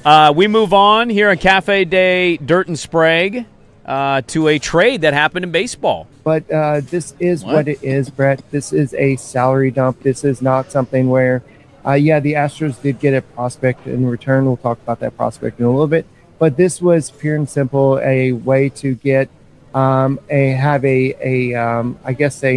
avoid an uncomfortable situation and basically get something in return and get his a little bit of money off the books. So that was the Locked On Astros podcast. You had a salary dump trade yesterday. The Brewers added Lance McCullers Jr. and lefty Colton Gordon on Wednesday. You may not care about this trade, and you shouldn't, because I really don't. I just wanted to highlight it for this reason. Does anybody else of my age or even slightly younger find it absolutely mind-blowing that involved in this trade That's the only part that was interesting. is the son of Yeah. Prince Fielder Yeah. and the grandson of Cecil Fielder? We have another fielder who was involved in this trade to the Astros. I watched Cecil Fielder play baseball. How is his grandson already in the bigs? Yeah, that's a pretty wild one. Is he in the bigs or is Well, he a he's a- minor he's a leaguer? minor leaguer. But so He's he's gonna in the be in the system. bigs. He's In the 21 years old. How does Prince Fielder have a kid that old? How old is Prince I Fielder? swear on my mom, I just read the article of me and naked and saying he's a vegan. Yeah. That couldn't have been more than 10 years ago. I mean, that's a young kid having a kid. He's 42 years old. Prince Fielder is. So he had his kid when he was 21. His kid is unbelievable. 21 years old. Is anybody else shook by that? That's pretty wild. That's one of those names. The I've had enough of them grandson. now at this point where you're just like, how is that possible? And there's even more coming up. It blew my mind. Every time I turn on a football game, I feel like it's like Jerome Bettis Jr., there's Plaxico Burress. His kid is in college now. It's like, what? These guys are all at Notre Dame. Pretty wild that kid's involved in the trade. The Brewers are fascinating to me, man. They have maybe the most dominant arm in all of baseball. They're having another great season. Is this the year? Or are we going to fizzle out again? Because they always do this. They're great. They're good. They're fun. Hey, the Brewers. And then Swag maintained last year the Brewers were going to be a thorn in the side of the Dodgers, and I openly laughed and said, they're the Brewers. They're going to lose. And he's like, oh, no, man, this team's different. Brewers and Twins seem to have that, especially in the They're- modern era. talk about jinxes. Like good teams, regular season success, up and down. You get to the postseason. At least the Twinkies have gotten a World they've Series. won. Yeah, I mean they've won one in the early 90s. It's been a minute for them. Now, but who's going to be the number 2 pitcher behind Mizrowski? yeah, you got 'Cause- such a dominant ace though. Like that should be a guaranteed win in every series you play. Well, true, but you got to follow it up with another guy. I mean, Yeah. that's what for Maybe it's Lance McCullers now. We'll see. Guy won a World Because if they Series. in can Houston. follow it up with another guy, then you get concerned. It's like, okay, Mizrowski, we're just going to have to hope and pray that it's our starter is up to him and it's like a one-run game and some fluky happens. Yeah. But if you can beat the hell up of the rest of their pitching staff, then okay, fine. How you guys doing? Good. Hey, we need to get LeBron, man. But we need LeBron. LeBron. Oh, we got him. Okay, that's good. And Put that on Twitter. okay, I got you. That was a random fan in a car parked next to Steve Kerr at a light. Noticed it was Steve Kerr. Asked him about LeBron. He says, we got him. Put that on Twitter. Did you see what also happened yesterday? The podcast of Pardon the Interruption was posted from the show. Mm-hmm. And whoever posted that, it's probably a lowly little intern or somebody making no money. Take the audio feed, put this together. The headline of the podcast was talking about how LeBron chose the Warriors and Steph, and now many people are wondering, conspiracy theory. Did they accidentally leak that LeBron is going to shock the world and go to the Golden State Warriors? Steve Kerr obviously is having fun there, but in the LeBron watch, as he should, many think it's going to be announced maybe today, maybe tomorrow. Okay, we're looming on the decision 2.0, 3.0 now? Yeah, 3.0. 4.0? Miami back to Cleveland 2. Well, LA was a little bit of a... That's got to be 3. So this 4. is 4. Decision number 4. Decision 4.0 might be teaming up with Steph and the Warriors. I don't think I buy that. I think it was just mislabeled. Also, the idea of Mike Wilbon as the leaker, he lost credibility as a leaker. He gave it wasn't Chicago... Wilbon. It was the headline creator of the podcast. show. When he said the Bears were playing on opening night, what did we all do for like 2 months? We said the Bears are in We said Seattle. it was going to be Chicago and Seattle, and what did it end up being? Not Chicago and Seattle. I still think the biggest money on the betting market is Cleveland. Yeah, on the Kalshi market. But according to Rich Paul, there's still 3 to 4 teams this is going to boil down to. Yeah. I still maintain I think I'd want it to be Minnesota. LaMelo Ball. You want LeVar Ball calling himself the GOAT over LaMelo, LeBron? LeBron, and Ant and Jaden McDaniels. I mean, it's an entertaining team for sure. He makes a lot of sense on that roster. It's just the idea of, he wants to win. He's going to have a chance to win They in all these would places, win. by the way. Like Golden State, probably the least of the 4. But Minnesota, I'd give a legitimate shot to. Philly, I'd give a legitimate shot to. Yep. And Cleveland's been good. Like, Cleveland, we'll see. The East seems to be still a Can little they bit have open. Harden and LeBron? I don't know. Harden is such a playoff choker. Maybe LeBron's enough to overcome the Harden that's what I playoff was choking of wondering. like that carries you over because he's still a good scorer. We know that and acknowledge that. Yep. It's just what do you want to put up with on top of that? And his LaMelo Ball, LeVar Ball stuff. Like there's this thought from people in Philly of comments he's made. I didn't realize he's made some comments over the years about Jaylen Brown and their relationship of like, does he want to go deal with Jaylen Brown making cryptocurrency comments in between games? Like, it's just, that's a weird fit. Cleveland still would be my bet. If I'm putting a bet on it, I would still bet on Cleveland. Roll on ACC Media Days, Cafe Day, Dirt and Sprague here, and one coach stepped to the podium and told you why this year's team is going to be different and better than last year's. We have to be better. And this past season, we showed glimpses of playing at a very, very high level. Had some big wins, some great moments, but also had some disappointing results in some close games and just opportunities that we did not capitalize on. So it's not about me giving a great speech or trying to say the things. It's about what we're going to show up and be willing to do, and that is the focus of this football team.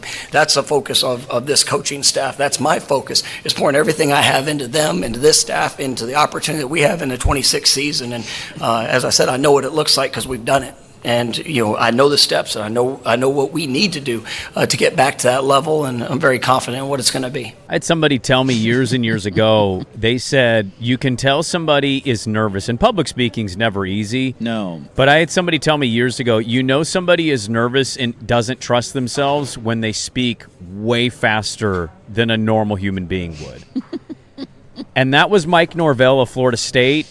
I tried to pull his introductory, like, hey, we're here, we're excited to be here. I tried to pull an answer about why the fans should trust him to lead to the resurgence of the program. Well, he's already done it, Sprague. Come on, he went undefeated. Everything he did, he talks a mile a minute, and he just gives 5-minute answers. It will not stop. And it just, so like he just had a lot of nervous energy at that podium because I think what the most obvious thing is, he's probably going in on the hottest seat in the whole sport. You would imagine so. He's got to be near the top of the list. I don't know about the buyout that Florida State can afford it. That's a whole nother conversation. Because remember, when his name was thrown out there for the Alabama stuff, they gave him a massive extension. I think they're going to go private equity if they need to. And you might I don't have think to. They want him to be the coach. And look, Mike Norvell seems like a good dude. I see the point on talking too fast that doesn't make you very trustworthy. I'll also add, if your voice is already raspy at media days, like that's a thing in the middle of the season after a tough stretch of games. I expect you to lose your voice as a coach. If you're sounding raspy at this point in the year, when it's your off season, I got some questions and concerns. Do you know who their starting quarterback is this year? You're never going to guess. It's all just you might not even know the name. Do you know who Ashton Daniels is? Does Wasn't he an Auburn kid? He was at Stanford for 3 years and then Auburn. Stanford, that's he was right. at Auburn last year, though. Ashton Daniels was all of 797 and 3 touchdowns last year at Auburn. He's in his 5th year of college football, so he's a veteran. He played a lot at Stanford, but the numbers were never good. He was pretty bad at Stanford the 2 years that he was a starter there. Didn't do a ton at Auburn. Like, that's who you're looking at to save your program. Good luck. He says they're loaded. 4 of 6 seasons, they have had losing seasons under Mike Norvell. And finally, to wrap up Cafe Day Dirt and Sprague with some scrambled eggs and some biscuits and gravy, why did Darian Mensah choose Miami outside of the money? He says, well, the success of the position. Yeah, that was a huge factor as far as, deciding to transfer. Seeing what those 2 guys did last year made it an attractive decision for me. And then, my OC, Coach Dawson, I think the way he, will form the offense around the quarterback, around the stuff that he likes to do, also made it something that, I wanted to be a part of. So Cam Ward, Carson Beck, the reason that Darian Mensah went to Miami. I mean, look, he's not wrong. I don't know if that's the whole reason. He was at Duke, and then Miami needed a starter, and he entered the portal. And there was certainly tampering. Very late, too. Very late into the process. He had already re-signed his agreement at Duke, and then they had to do the whole buyout thing. But to his point, though, it's not wrong. Cam Ward went from Washington State, where he was good, and turned into a Heisman Trophy contender and number 1 overall pick. And Carson Beck got benched kind of the year before and ran out of Georgia a little bit, and they wanted to move on to Gunnar Stockton, and he led them all the way to the national championship game. So there is a track record there of quarterbacks having success, which was not necessarily the case or thought at times with Mario as a head coach, but they've made themselves very attractive. And if you go to Miami, what are you going to get? You're going to get an awesome offensive line, likely, because that's Mario's biggest strength. And they have arguably one of the 3 best wide receivers in the sport. And so you're going to get good skill position players. You're going to have a good offensive line. I don't blame the logic at all. Go play with more talent. The numbers will get better, and he's going to be a first-round pick a year from now. Well, as we move on from Cafe Day Dirt and Sprague here, I want to talk about some of the stuff from ACC Media Day, including the head coach of Darian Mensah, with an interesting take of this year's Miami team versus last year. Let's talk some college football coming up next. 105.1 The Fan. Now, here's...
McCoy and Warren Allen Sports Desk, a Sports Center update on the Fan Sports Network, 105.1 FM and 1080 AM. First on the Fan, first round of the Open Championship from Royal Birkdale. Sung J M, Daniel Brown, Bryson DeChambeau currently tied at 4 under. DeChambeau playing the final hole.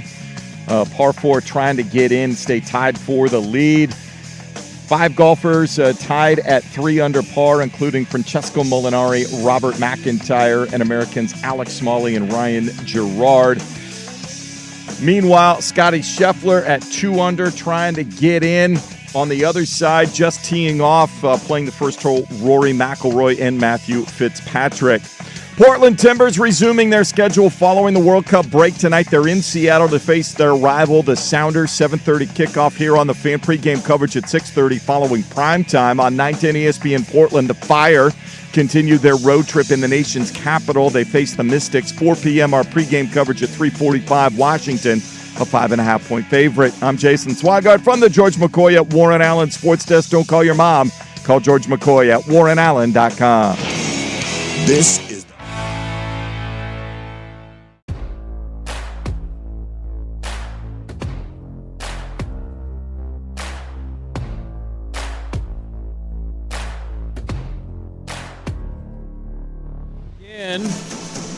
who had a pickleball player diving into the Blazers and LeBron James sweepstakes, huh? Raise your hand. Oh. Yeah. Anna Lee Waters says, I know the owner of our pickleball league, and he's actively trying to get LeBron. Oh, Tom Dunnan's trying to get LeBron, huh? We're trying to get him to Portland? Well, he's not trying to get funding right now because he doesn't want to talk to our city council, but he's trying to get LeBron James. Would help get some funding if you had LeBron James in town. That'd be a pretty big deal. It'd be pretty nice. It'd be pretty nice. Pretty cool. That would be one of the coolest, most unexpected things of my entire existence, LeBron James choosing Portland. Out of complete left field. Like not a single soul. What? Having Portland in this top 3-4 team, and then boom, a pickleball player is the one that like spills the beans that he's trying, and he ends up getting him. Well, we also had every talking head on TV tell us we were in on Jaylen Brown, and then only to find out we were never in on Jaylen Brown, and our trade was Ja Morant. So sometimes don't believe everything you hear. I shouldn't be surprised by anything, but I am a little surprised how quickly Blazer fan has talked themselves into Ja Morant and Dame Lillard as a backcourt. It should be the least surprising thing of all time. I know, but still. Also, it was like, hold wow. on, time out, 20-second time out. We don't even know if it's Dame and Ja. Ja's cool coming off the bench. He might be our sixth man this year in your face. Yep. Why don't you stick that in your pipe and smoke it? Yep. Now we have Drew Holiday, good defending starting guard, and the sixth man of the year of the NBA coming off the bench, dropping 25 a night.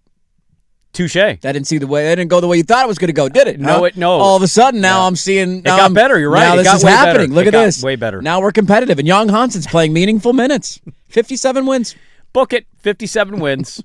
To the world of college football, sport that we're all missing dearly. Jonesing for it. I had a listener send me a message on Instagram, and it was a random guy. He's using like the top of a pot, like a cover, and he's putting it on the side of his face.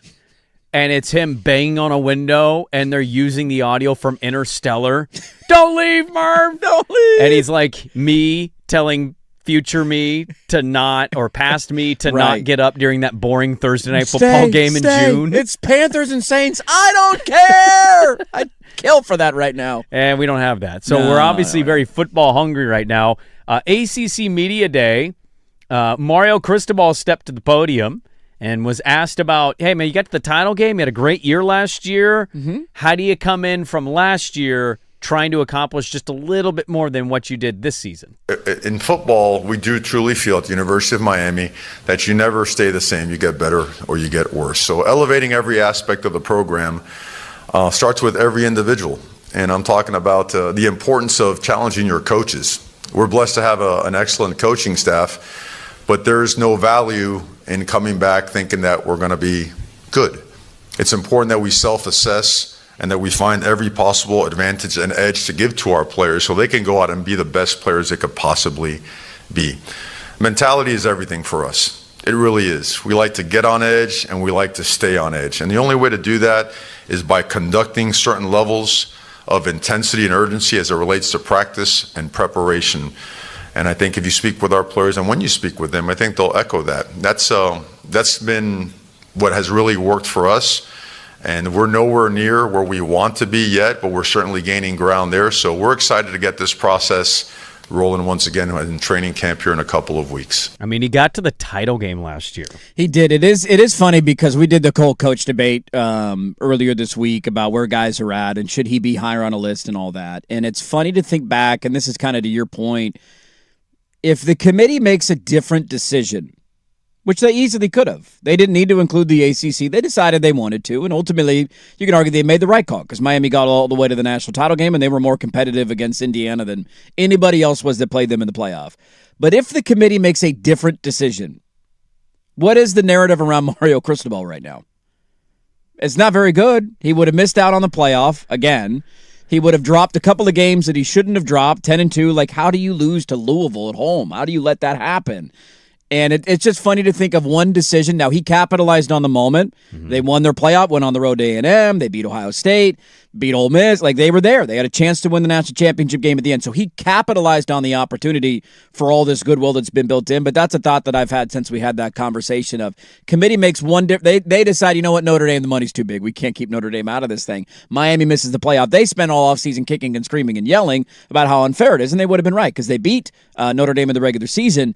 But it is funny how much that decision and then Miami going on the run has changed the narrative around Mario because he was a couple of plays away from winning a national championship last year. I think that's the interesting thing. Like, it's a little different because he won it, but like, take Brunson. People were automatically already doing the where is Brunson going to rank in the pantheon of all this because they won the championship. Right. By the way, I didn't pull the audio. I forgot to pull it. For the Cafe Day Dirt and Sprague. Did you see what the new Magic coach, former Spurs assistant, said yesterday? I did not see what he said. I have not followed Orlando press conferences. He kind of got in hot water because the people took something out of context. They aggregated him, but he was asked about the finals by Ryan Russillo, mm-hmm. and he was just going through like, I don't know if it was attrition from the previous series. Somebody told me that if the games were 46 minutes, we would have won the finals in 5 games, but like that specific part got taken and aggregated. Yeah. If the games were this long, we would have won in 5, and instead of like, he was just basically saying like how close they really were. They were incredibly close. How he can't sleep still because of being that close to getting a championship. Blowing double-digit leads in multiple NBA Finals games, a tough one to overcome. But accomplishing like a long journey and an unexpected finish, how much should that play a factor in the way we view people? And I find him particularly, because I watched his whole press conference. Yeah.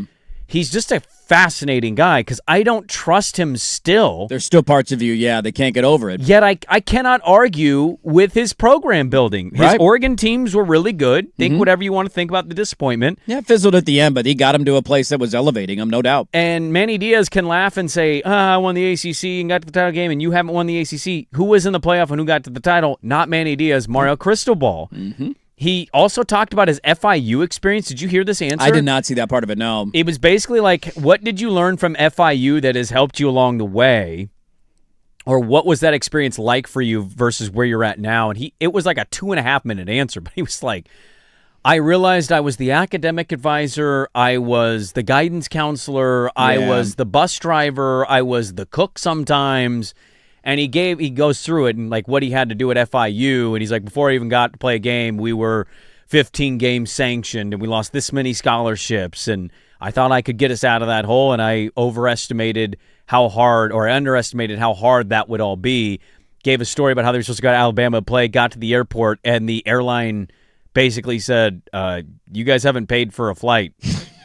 So his wife had to go buy 200 foot-long subs at Subway for the team. To feed everybody. And he had to get on the horn and figure out the day before playing Alabama. How do we get to town? How to get to Tuscaloosa. I think he just went through the whole laundry list of things. You're like, how can anybody succeed in that? Right. I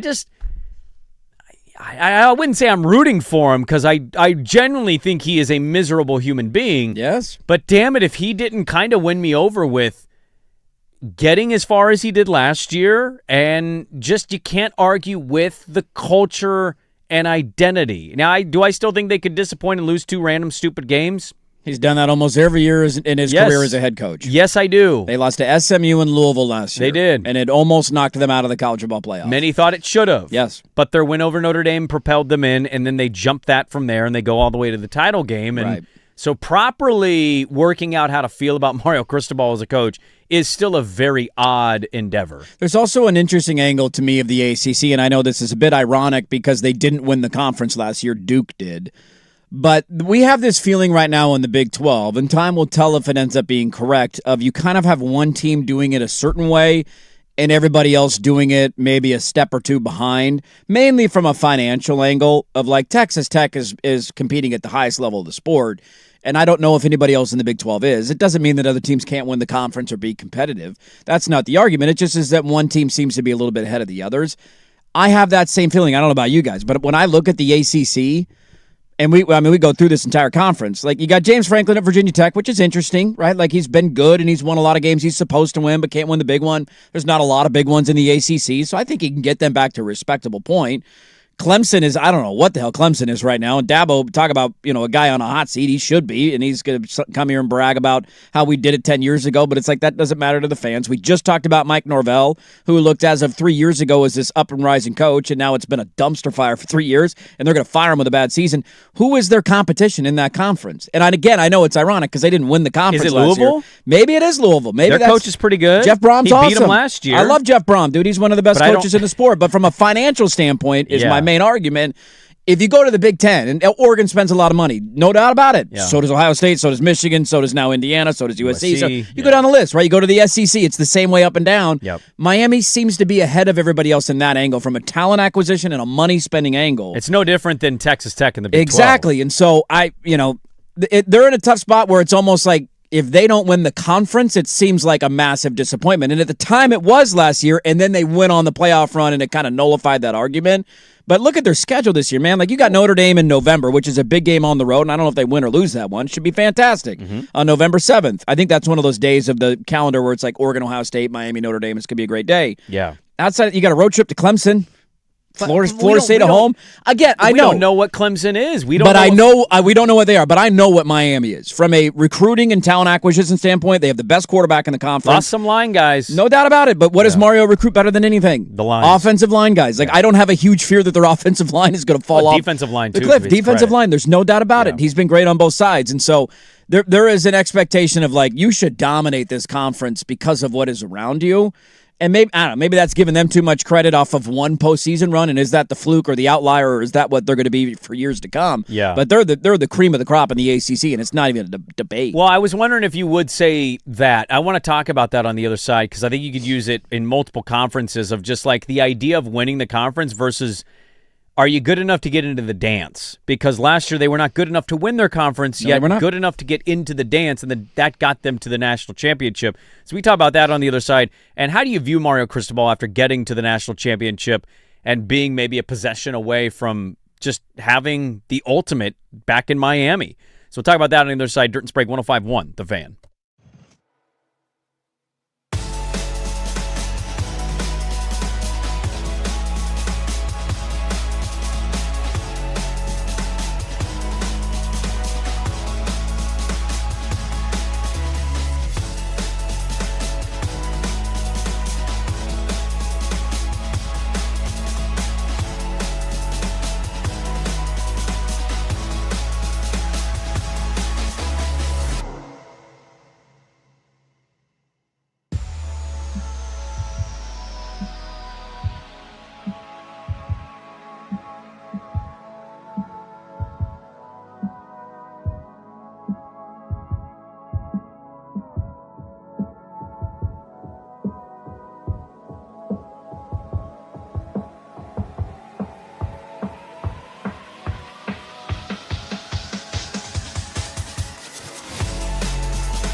Got a Magic Hat Thursday for you.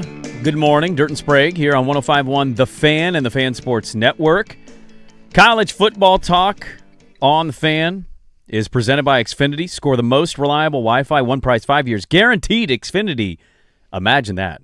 I don't have the beer read. I don't know where that went. Oh, okay. Is We'll that find over? it. I don't know. I don't know if we're still doing OnlyFan, right? Are we doing At OnlyFan? the Binary Brewing location in Beaverton? I don't know why we're not. We should be. I mean, there's a million papers in here, and I got to admit, mostly it's our fault because there's like 80,000 Trajan-related items. Yeah. But it gets just jumbled up here in this big mess of things. I'm a big fan of OnlyFan. Go check it out, Binary Brewing. A couple program-related notes to just pass along. Tomorrow at 7:27, Phil Steele, excellent, of the College Football Playoff Preview magazine. That magazine man himself. Friend of the program. College Football Playoff? Did I say College Football I think playoff? he just said playoff, yeah. College Football Preview magazine. Preview. I mean, it's also going to be the playoff preview for some. But Who will his pick be to win the national championship? Phil has not been on the show in a couple years, but he's a friend of the program, and so we're going to get him back on. We'll talk college football with Phil Steele. And then I shot the bat signal up to our commish. He said, hey, Josh Pate, you've been on for 4 straight seasons. Let's make it 5. And he did get back to me. Okay, we have communication lines open. Says schedule seems super busy. Hit me back in mid-August. We'll figure it out. Ooh, look at that.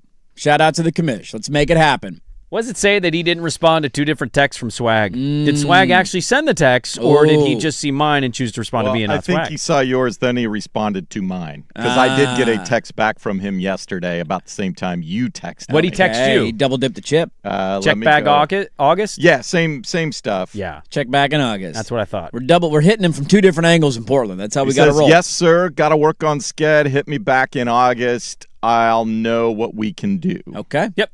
So whatever that window is, we will flex and fit and make it all work. We hope it's the top of the hour, but it'd be great to get a full segment. He's also on ESPN in the morning, so it's got a lot going on. There's a lot going on. Schedule stuff's going to be in the world of Josh wacky. Pate. He's got to eat a breakfast bowl. He's got to do a lot of stuff. Yeah, breakfast bowls. That's right. I forgot about that. But you make a point on the conference. I saw a take from On3 of Kirby Smart's going to win his 3rd straight SEC title, and I just thought, who cares? How's he been doing in the playoff lately? Yeah, that's what matters most to Georgia fans, too. Well, that's what's weird, right? Still prideful to win the SEC, but yeah, they'd rather have a national championship. Well, but you're also hearing behind the scenes actively how conferences are trying to kind of move away from conference championship games because they want to expand the playoff and maybe play more seeded-based games than conference championship games. And then, also, even though you can be in circumstance where you finish with a tie, like somebody threw out, I can't wait for a 7-2 team to be tied with a 7-1 team in the ACC because one's playing 9, one played 8. That's going to be fun. But I think much like the way the bowl system was destroyed by the 4-team playoff and obviously even more destroyed by the 12-team, I think in a weird way the playoff has also basically destroyed the conference champion I agree stuff. with you. It's not that you don't want your team to win the conference, but you're playing that extra game right now. And again, Indiana won the conference title game and then won the title. They had the only undefeated season in the 12-team playoff era. But I think largely most fans would say, who cares? Just be in the dance. Yeah, for that Indiana's a tough comp too because they hadn't won a Big Ten, and so they're a big outlier. Hadn't beaten Ohio State in like 175 years, and they beat Ohio State to win the Big Ten. But largely, I agree with your point. My point on Miami dominating the ACC isn't about Mario's going to rack up a bunch of conference titles and everybody will call him. But I can see him not winning it this year, but still getting back to the playoffs. And maybe that is the case. It's mainly just about what do you get in the current format if you win your conference championship, unless you're Duke. You get an automatic berth into the playoff, and that's what matters the most. And so if I ask you right now, who's your pick to win the Big Ten? And maybe I'm not saying you have to make up your mind right now. I'm saying you have multiple. It's tough because of why. Who's your pick to win the SEC? Texas? Georgia? LSU would Lane year one? Right? Like Alabama and DeBoer do it with a young quarterback? There's options you could go with. It's a really tough conference. Are you picking any? And I'm not saying that it's guaranteed it's going to happen. It's sports. Nobody knows. Nobody's picking anybody other than Miami to win the ACC. But why would we not? Because we haven't seen him do it. No, but we know that they're the best team in the conference. We do. We also Even though they didn't win a conference championship. I know, but that's what's crazy is like, here's the thing. It goes back to Mario. We can pick Louisville. Hell, you know what team we sleep on every year? And they didn't have as good a year as the year prior, but like a really good read is, why did Rhett Lashley not take an SEC job? Yeah, he's just hanging out at SMU. He stayed at SMU. They've got They beat Jennings Miami back last again. year. They beat Miami. Like, they were in the playoff. They played Penn State 2 years ago. Yeah. Maybe it's them. Maybe it's Louisville, who also, by the way, beat Miami last year. Right. I don't know who it is, but like you can give me an argument for why you would pick somebody other than Miami. But you're not picking them. That's why. Because Miami seems to be the best team in the conference. But they constantly have a disappointment. Getting to a title game, I can have a respect for Mario because he knows it's Jimmy's and Joe's. He knows his team's going to be good. But I also can say, I don't trust you to actually win the conference. I trust you to get to the playoff, but that's a different conversation than winning the conference. I can pick somebody else. Maybe I go Dabo. Maybe I go Belichick year 2. Yeah. We Keep going. We couldn't even get through Keep that. going. Anybody else you want to pick? Maybe I pick Norvell to figure it out. It's going to be Stanford this year. Andrew Luck's going to get Stanford over the top of the ACC. What about Cal? Hey, Tosh the boy. Jera, whatever his name is. Like, Sagapotu. whatever. Anymore. Darren Sagapotu, whatever. They got him to come back, and there's a lot of juice right now with Cal. I don't know who you'd pick.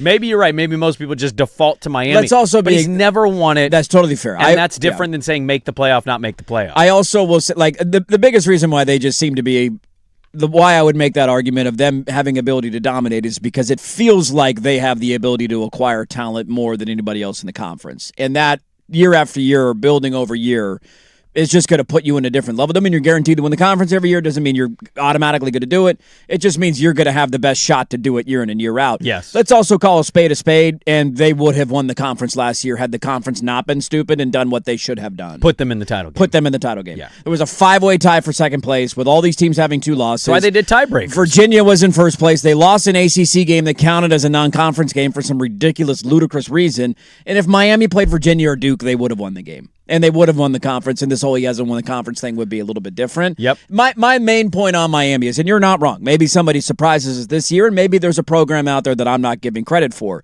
How many teams in the ACC do you view as a national title contender right now? How many programs in the next 3 to 4 years you say? National title contenders? I could see it. Okay, yeah, maybe going on a run. Is there anybody other than Miami? And the answer to that question is no. And we're not counting Notre Dame, obviously. No, they're not in the ACC. Well, they kind of they are, but they're weird not. thing they do. Yeah. And we didn't see Indiana coming, so maybe there's that story out there. But I can't tell you. And that's my point about Miami. Is what SMU is, what Clemson is, what Florida State is. Even though I don't trust some of those guys. Is Indiana a national title contender? Is Ohio State a national title contender? Yeah, but is Oregon a national title contender? Last year, literally, we weren't saying Indiana was a title contender. And maybe there's a team like that in the ACC this year. That's my main argument on Miami. They are in a class. Doesn't mean they're going to win the conference every year. Yeah. They are in a class of their in their own by themselves, I should say. In the ACC. We'll get to the Magic Hat coming up in the final hour of the radio program. Kick off the third hour. What are you going to kick off third hour with? What should we kick out the third hour with? Let's stick in college football. I got a couple of things on my college football. Stay in college football? I'm cool with that. I love talking college football. So we'll stick in college football, hour 3. Dirt and Sprague, Portland Sports Leader 105.1, The Fan. It's time for Who's Stinking It Up. Woo! Do not go in there. A sports lowlight, ripped from the headlines. We couldn't do diddly poo. Brought to you by Three Mountains Home Services. Schedule your appointment online at threemountainshomservices.com. What is the value of those additional games? When could we play those additional games? We're waiting for some of those answers back, but if we're going to make a change for the 2027 College Football National Championship playoff, that will have to take place by December 1st. Yeah, there's Jim Phillips, ACC commissioner, on the new tiebreak scenario and expanding the college football playoff. ACC has new tiebreakers, as we mentioned about Miami. and hoping to get in multiple teams for the college football playoff. If you want a thread on how incompetent all of this is, go look at Bud Elliott's Twitter account, because you have multiple teams playing 8 conference games, some playing 9. Also, the number of crossover common opponents to decide head-to-head is so minuscule that it's going to be nearly impossible. And we will all be shouting about this at the end of November. Mark my words. Yeah, who's stinking it up? Jim Phillips in the ACC, brought to you by our great friends at Three Mountains Home Services. The heat is here. It is among us. You don't want to be all sweaty, hot, and sticky. You ever stuck to a leather couch? That peeling sound, I hate that. Be nice and cool. Three Mountains Home Services wants to make sure AC is working smoothly. Get a tune-up special for just $89. Three Mountains certified techs are ready to help you beat the heat and not stick to the leather couch. Book your appointment today at threemountainhomeservices.com. Hey, everybody.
From the George McCoy and Warren Allen Sports Desk, a Sports Center update on the Fan Sports Network, 105.1 FM and 1080 AM. First on the Fan, round one of the 154th Open Championship going on at Royal Birkdale, just outside Liverpool. Sung J.M., Daniel Brown in the clubhouse after a 4 under rounds. They have a one-shot lead over 6 golfers, including Bryson DeChambeau, Francesco Molinari, and Robert McIntyre. Scotty Scheffler finishing up with a 2-under round. On the course right now, Rory McIlroy, Xander Schauffele playing together. They are even through 2 holes. Portland Timbers resuming their schedule after the World Cup break. They're in Seattle tonight to face their rival, the Sounders. 7:30 kick right here on The Fan. Pre-game coverage starts at 6:30 immediately following primetime over on 910 ESPN. Portland, the Fire, continue their road trip in the nation's capital. They face the Mystics at 4 o'clock. Pre-game at 3:45. Washington 6.5-point favorites. Trailblazers trying to even up their record at Vegas Summer League. They take on the Denver Nuggets tonight at 7 on Prime Video. Portland 1.5-point underdogs. I'm Jason Swigard from the George McCoy at Warren Allen Sports Desk. Don't call your mom. Call George McCoy at warrenallen.com. This is the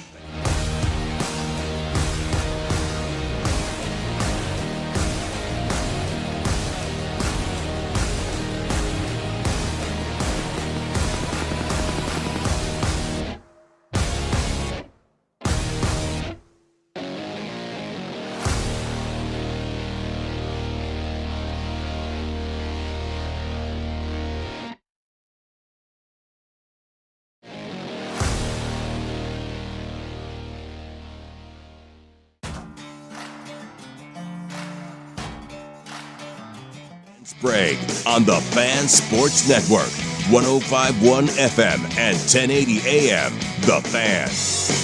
Hey, welcome back in. Hour number 3. Dirt and Sprague here, Portland Sports leader, 105.1 FM, The Fan, 1080 AM, the Odyssey app, live on YouTube. I own it all. We got a lot to get to in hour number 3. The college football debate continued into the commercial break. We're still yelling about coaches. I wouldn't say we're yelling. No, yelling. I'm just having fun. Somebody texted in, Simple Dirt will never give Mario full credit for anything, which is funny because I actually feel like I'm being very complimentary of I don't feel like I'm being critical of him. I don't know. Maybe we're arguing different things here, but I think him going to a national championship, I have to reassess because I've had a lot of the same questions and concerns from when he was my coach and when he left.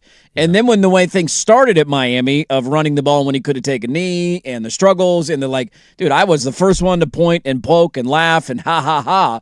But when there's evidence of you getting to a national championship game, what is my argument going to be? Now, I don't know if that's going to be every year, and I don't know if that is, a regular occurrence. I have no clue. But when you get to a national championship game, and this is maybe where you and I disagree, like that, there's a reevaluation process for me of, I don't know how I feel about you winning at the highest level in the sport, and then you damn near won at the highest level of the sport. Yeah. And so how do I still have that opinion about you? I think it's fair to still have the question of will he drop a game or two? He shouldn't. Sure. But they showed last year that it doesn't matter, that they can do that and still go on a run in the playoff. Yeah, right. And we're only going to expand the playoff, so he can still lose 2 to get 3 games every year. Well, your soul searching is where you're left doing, right? Yes. Like you're looking at everything, you're trying to evaluate, recalibrate how to view this guy or that guy. Like it's funny that for some people, last year what Mario did has the position or opinion of, oh, here we go. He's gotten the Jimmies and the Joes. Now we've shown the pedigree to get there. He's going to win one.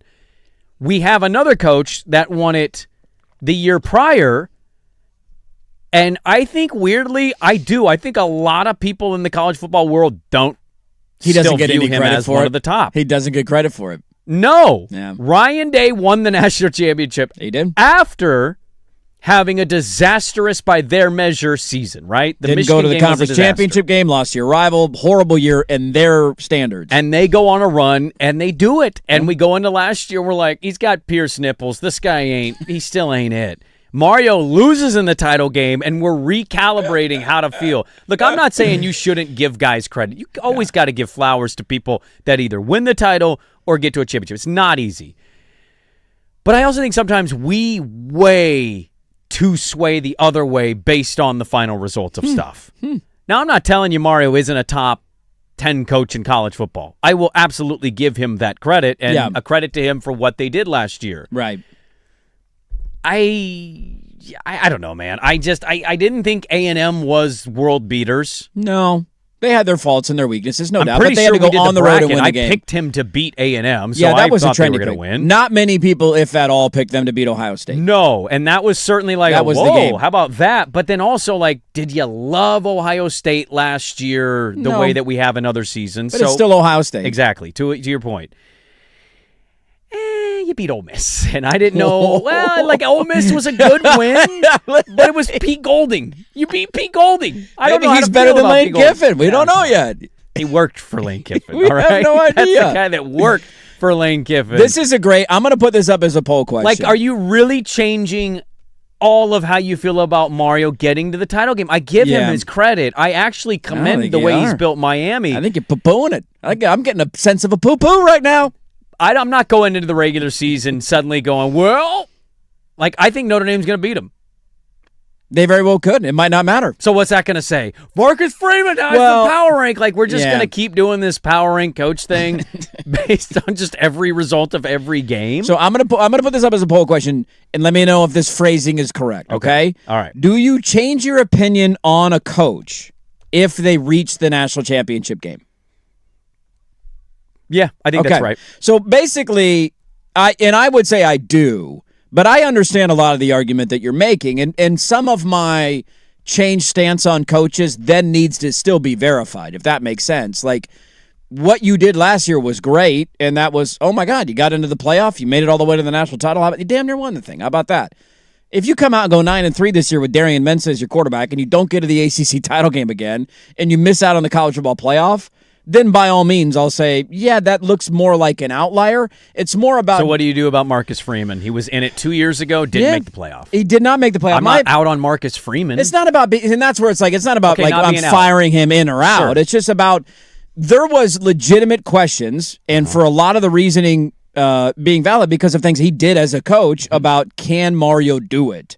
And that's where, to me, I have said I have to at least acknowledge that he can, because he damn near did it. And if you come that close to doing it, because we've had legitimate We live in debates. a world now in sports where athletes and coaches cannot be clearly defined until a certain point of their lives, right? Like Sam Darnold winning the Super Bowl, which is everybody touting that, like where he was 4 years ago, and him winning and being the quarterback that hoists the Lombardi, you have to reconsider or be open to the idea. Whereas barring 41, 42-year-old LeBron James saving something, I know what James Harden is in the playoffs. Right. I have enough of a sample size to conclude and define. It's not been good. What if he wins a ring like T-Mac did with the Spurs, which nobody remembers, then sure, so be it. I will say, oh, you got an NBA championship, but yeah, he wasn't the lead of that run. Right. Coaches are no different, I guess, in this regard. Out is a bit extreme to your point, but like... Yeah, it's not like I'm going to fire Marcus Freeman for going 10-2, but there was the same thing about Freeman a little bit because remember, before they had reached a national championship game, they lost a game that's one of the most inexcusable losses. Yes, they did. And bad losses I've seen in the last 15 years of college football. Like yes, that should never happen. They lost at home, and then they ran the table, and they made it all the way there. But when he lost that game, those questions were there for him of like, is this guy in over his skis? Remember the Ohio State stuff of the 10 men on the field on multiple plays? Late in the game, they lose at home to Ohio State. That was a devastating loss. And so there were a lot of criticisms, and I do think for some, maybe not all, that him going on that run in the playoff, beating Georgia, getting to that moment opened a lot of eyes of like, oh, okay, this guy clearly can do it. He has the chops at the highest level of the sport. Now, they missed out last year, but they're still one of the best programs in the sport. So I'm not saying a 10-2 year or a 9-3 year will make me go, Mario Cristobal's back to sucking. I just think when you had questions about a guy winning at the highest level of the sport, I think Lanning is this way for a lot of people, to be honest with you.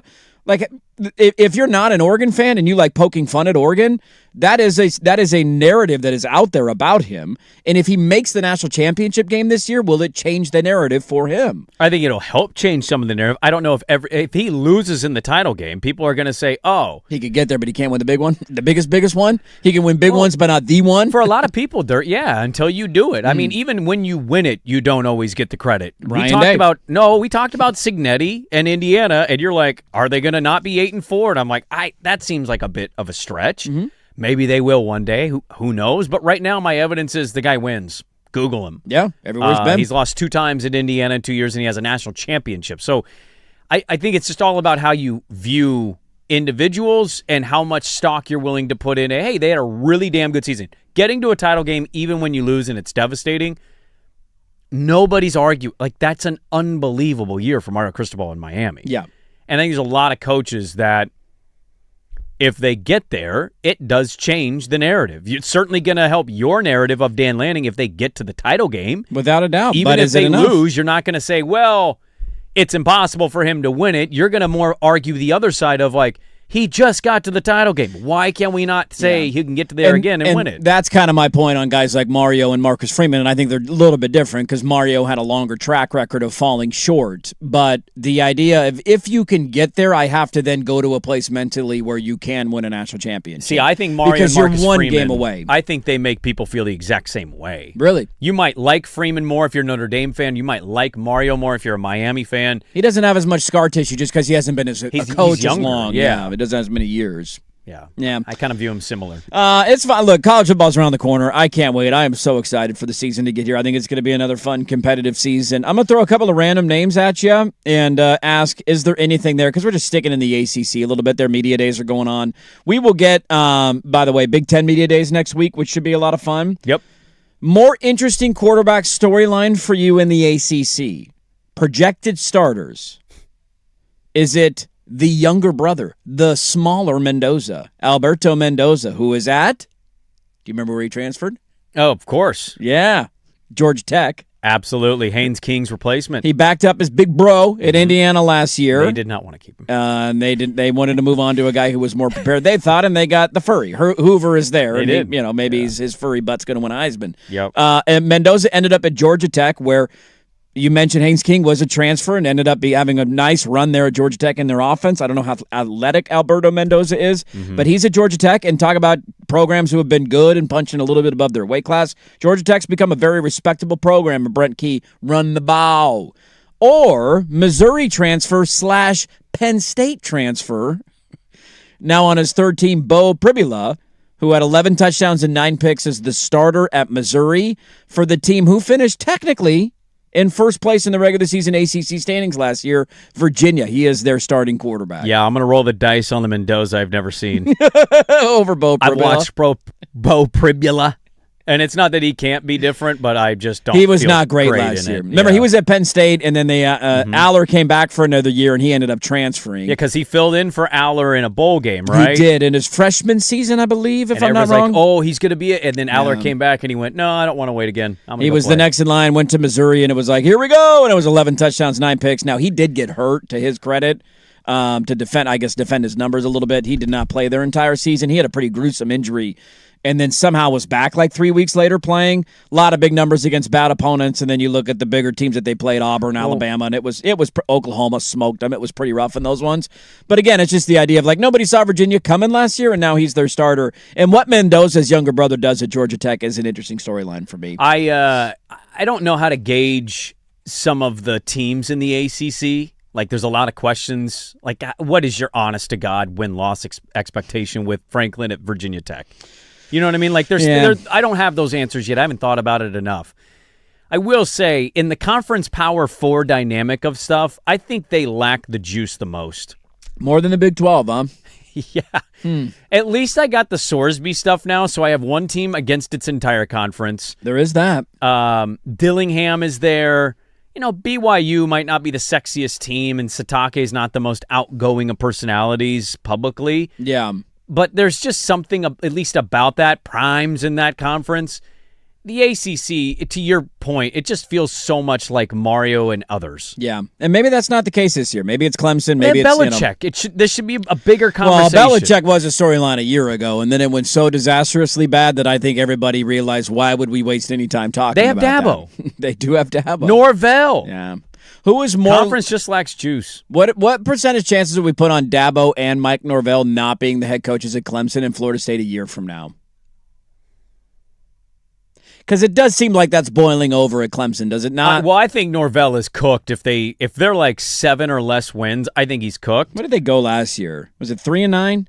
I can't. He kept touting how many one-loss scores. Well, they beat Alabama early, and it was like, oh, here comes Florida State. How many one-loss score games they had last year? Like, he was touting that a couple times. 5-7. They started 3-0 and ended the season 2-7 in their last 9 games. 4 of his 6 seasons are losing seasons. That's not good, At man. Florida State, and you know good. what he did? He came in and he said the whole The circumstances we got here are some worse things than we thought. He used the Jimbo out at his media day, and I thought, I mean, look, back to when we took sly over little fox. nearly a decade ago. It's been an uphill battle, okay? I've only been in charge of this thing for 5 years. The combination package of Dabo and Norvell being gone, percentage-wise, I'd put it at like a 47% chance. Yeah. Clemson, another year of them missing the playoff, and they got a new starting quarterback this year. They're not a sexy team coming into the year like they were a year ago. It's going to be an under-the-radar team. Maybe this Vizina kid is their answer at quarterback, and he ends up having a good year. He's been waiting for like 3 years for his opportunity there. So we've reached the point where a two-time national championship winning coach, his program now is under the radar. Yeah, I think it is. I mean, in terms of like nobody expecting anything out of him this year. That's what I'm at. Yeah. Is anybody picking Clemson to do anything this year? Why shouldn't they be in consideration?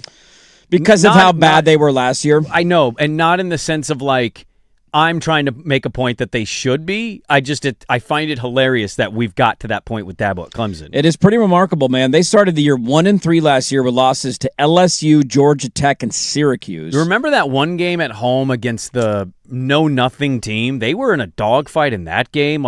Troy. They played Troy in week 2. They were in a dogfight against Troy. They lost by double digits to SMU. Duke beat them. They were an embarrassment. Their wins at the end of the year, I mean, South Carolina was a dumpster. They ended up going 7-5. If you go 7-5 or worse again at Clemson, I don't understand how he sticks around it. I just don't understand. How could you excuse that when there's that much of a sample size? The national championships, I'm going through this a little bit as a baseball fan.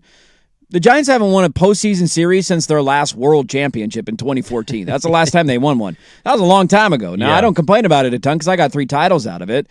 But this, at some point, the statute of limitations runs out, and you're not just going to get a pass from the fan base of well, that was great that they won those championships. That was fun. Mm-hmm. It's a long time ago. And if you're competitive, Georgia fan maybe has this little murmur behind the scenes of why can't we win a playoff game? But you're in the playoff and winning the conference every year. At some point, you're going to break through and do it again. Kirby's a good enough coach. He has you in the dance every year. It will happen again.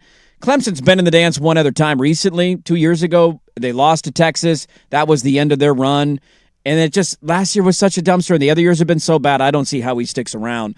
One other quick college football note that I found hilarious and one of the most obvious things that we all could have predicted. Yeah. Do you remember when Ken Paxton, who is currently the Attorney General? The guy running for Senate? He's running for Senate in Texas, yeah. Let's talk about faith and family as he's caught on vacation with his mistress. That's all that matters to him, faith and family, right? He's a big religious guy. I love good morals. Just cheat on your wife, no big deal. He threatened to sue the Big 12 as the AG of Texas. Yep. If the Big 12 sanctioned Texas Tech for putting Brendan Sorsby on the field, that was that big debate. And then there was other counter lawsuits threatened of we'll sue you. Well, it came out the day before. I mean, who could have seen this coming? Randomly, Cody Campbell, the big booster at Texas Tech, just happened to. I'm sure he needs to save the college football act. Yes. Yeah. It was just an accident that it happened to have been the day before he donated $275,000 to support Ken Paxton, Texas Senate bid. Ooh. And literally the next day, there was a lawsuit threatened from the Attorney General of Texas to sue the Big 12. And I don't know about you, Bob. I'm not very smart. That reeks of a bribe. What?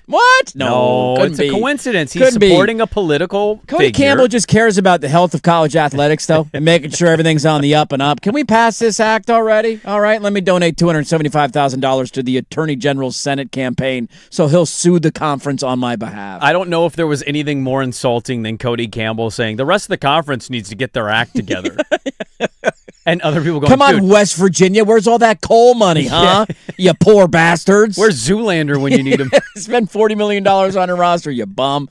There is your college football conversation. What a it is corrupt ass world we live in, dude. Things are going great right Here's now, Bob. $200K, threatened to sue an entire conference on behalf of me and my university. I'll donate to your Senate campaign. Let's jump into the NFL. I got a couple of tidbits out of the NFL. Don't forget the Magic Act coming up at the top of the hour. We'll give you a check-in on the Open Championship. Some big names out on the course here later in the morning. Just getting the rounds underway. So I'll give you a score update in a little bit into the NFL next. 105.1 FM, The Fan.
Fan Sports Network, 105.1 FM and 1080 AM. First on the Fan, the final groups have teed off finally round one at Royal Birkdale for the 154th Open Championship. Everyone chasing Sung Jae Im and Daniel Brown in the clubhouse at 4 under par. Bryson DeChambeau amongst a group that includes Robert McIntyre, Francesco Molinari at 3 under. Scotty Scheffler finished 2 under. On the course right now, Rory McIlroy, Xander Schauffele playing together are even through 3. And former Union High School star Alistair Doherty on the course. He is even through 2. Timbers and Sounders from Seattle tonight right here on the Fan as the MLS schedule resumes following the World Cup break. 7:30 kickoff. Pre-game coverage begins at 6:30 following primetime. Over on 910 ESPN Portland, the Fire's road trip continues in the nation's capital. They face the Mystics at 4. Pre-game coverage at 3:45. Washington is a 6.5-point favorite. I'm Jason Swigard from the George McCoy at Warren Allen Sports Desk. Don't call your mom. Call George McCoy at warrenallen.com. This is the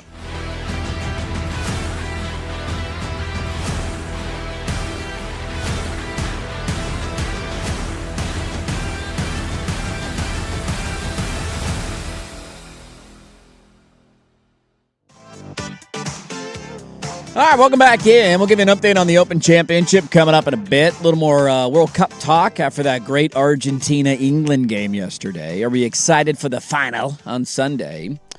All that is still to come on the show. One thought on YouTube said, is Dirch not a fan of the Save College Sports Act anymore? I knew he'd come around eventually. It's a pretty terrible piece of legislation.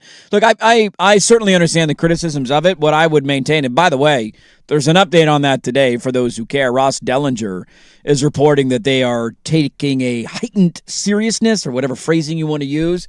They're trying to kick it in overdrive, and Ted Cruz said it might be on the floor of the Senate at some point by next week. So they're still tweaking it. They're still working with the other conferences. It has not gone away. There's a lot of bad stuff in there, and I've always acknowledged that. I think it's just a question of, do you want something or do you want nothing? Because the alternative is collective bargaining, and guess what's never going to happen in college athletics? Collective bargaining. It's just not. That's the best way to fix all of this, but it's not going to happen. So I'm still for it, kind of. I also have always understood the criticisms of it. I'm just like, there are a lot of broken things in college athletics that I would like to see attempted to be fixed. I haven't read through all the nitty-gritty of the new phrasing in the bill and the revising it constantly. So I haven't dove into enough of the revisions yet. But it's coming to the floor potentially next week for another vote. So just buckle up for that, because that conversation will come back to the forefront. Not going anywhere. Yeah. How about this one? The Super Bowl next year is February 14th, 2027. That in is LA. In LA on ESPN. We plan on being there. Who said that? Oh. I believe that was Brian Schottenheimer. Correct, you are. How about them Cowboys? The head coach of the Dallas Cowboys on the Twins Take podcast. Big fan of it. Twin Takes? I guess. Twins Take? Twins Take. Is that Tiki Barber and his brother Rondé? Oh, is it? Do they have a podcast together? You said twins. I'm trying to think. That's not a bad call. call. Them or the NFL McCourties. That's one a of good the two. question. McCourties. I bet you the McCourties is a good guess. Who does the Twins Take podcast? Yeah, they're both in media. That's They a are. good guess by you, McCourties. It is neither. Oh. Is it anybody we know? Former players? Looks like a couple of white guys. Of course. You ready for the About? Get ready for an exciting sports podcast that packs a double punch. Join us as we proudly present the Twins Take podcast. Hosted by Chad and Chaw. Two enthusiastic twins, Luke and Jackson, with their deep passion for sports. Luke Jackson? Luke and Former Oregon Duck? Luke and Jackson. and Jackson. Not that Luke Jackson. Gotcha. Although Luke Jackson and Luke Ridenow are having a Twins Take podcast. That I would be also funny. would be a P1 of that podcast. Who are our fathers? Like, what would you call a Luke and Luke podcast? I kissed my sister. The Super Bowl is next year, February 14th, 2027. We plan on being there. How about my Cowboys, baby? Here they come. Coach is confident. Good vibes going into training camp. As the coach of the Cowboys, never been confident in any other I actually never offseason. had any confidence in Myles Garrett. He always looked like he was taking a dump in his pants. Myles Garrett? Or Jason Garrett. Thank you, The Jason clapper? Garrett. Yeah. How would that sit for our producer, who was a former That's why I Cowboy love this. fan? That's why I love this. Watching his former team win a Super Bowl in his now current favorite team's stadium. Chargers flame out. Herbert throws 3 picks in the first round of the playoffs again. Dak's great. Again. Wow. And the Cowboys get to a Super Bowl. What is the thought process for Jason Swigard? You're mentally You're torn. going back to your ex. You know that you are. No. You're going to be like, Jerry's going to die soon. You'll pretend that you're not going to do it, and then they're going to score a touchdown, and you're going to be in your cowboy whitey-tighties going, yes! I just can't fathom. And now my owner is not Jerry Jones. No. I cannot wrap my brain around ever seeing a team that I rooted for 88% of my life. I thought you were going to go years there for a moment. Come on. Don't do that to him. I mean, I wouldn't. I thought you were going to. But I didn't. I know. Weird assumption by you. I can't fathom, even if I maintained I'm not to not feel anything if the they feelings won don't the die. Super Bowl. If you date somebody for 30 years of dating. There's going to be... I would be pretty upset. That might be a difficult Monday for me to come into the show. If you might have to bow be a out. Serious hangover. Would you flip-flop? No. You will never flip-flop. When you make decisions that big in your life, it's done. It's over. You move on. Now, what was the ultimate back-breaking ditch the fandom thing that they did for you again? Was it just... I don't think there was any one thing. It was just got to be the same repeat, repeat. You do some self-reflection. Go, why? Why am I doing this to How myself? many Knicks fans would not be at the parade if they were Jason Swigard? How many Knicks fans did what Jason Swigard did and then did the flip-flop? But did half the parade? All of them did. I mean, Dolan's a jackass. He's a horrible owner. He's always been a horrible owner. Yes. Okay. Don't James let's not Dolan memory is hold the terrible. Knicks. No. Remember Isaiah Thomas sexually harassing? No. I'm talking about against Charles it Oakley. was the lies. It was the lies that Jerry Jones used to keep telling you that this roster, he was like one.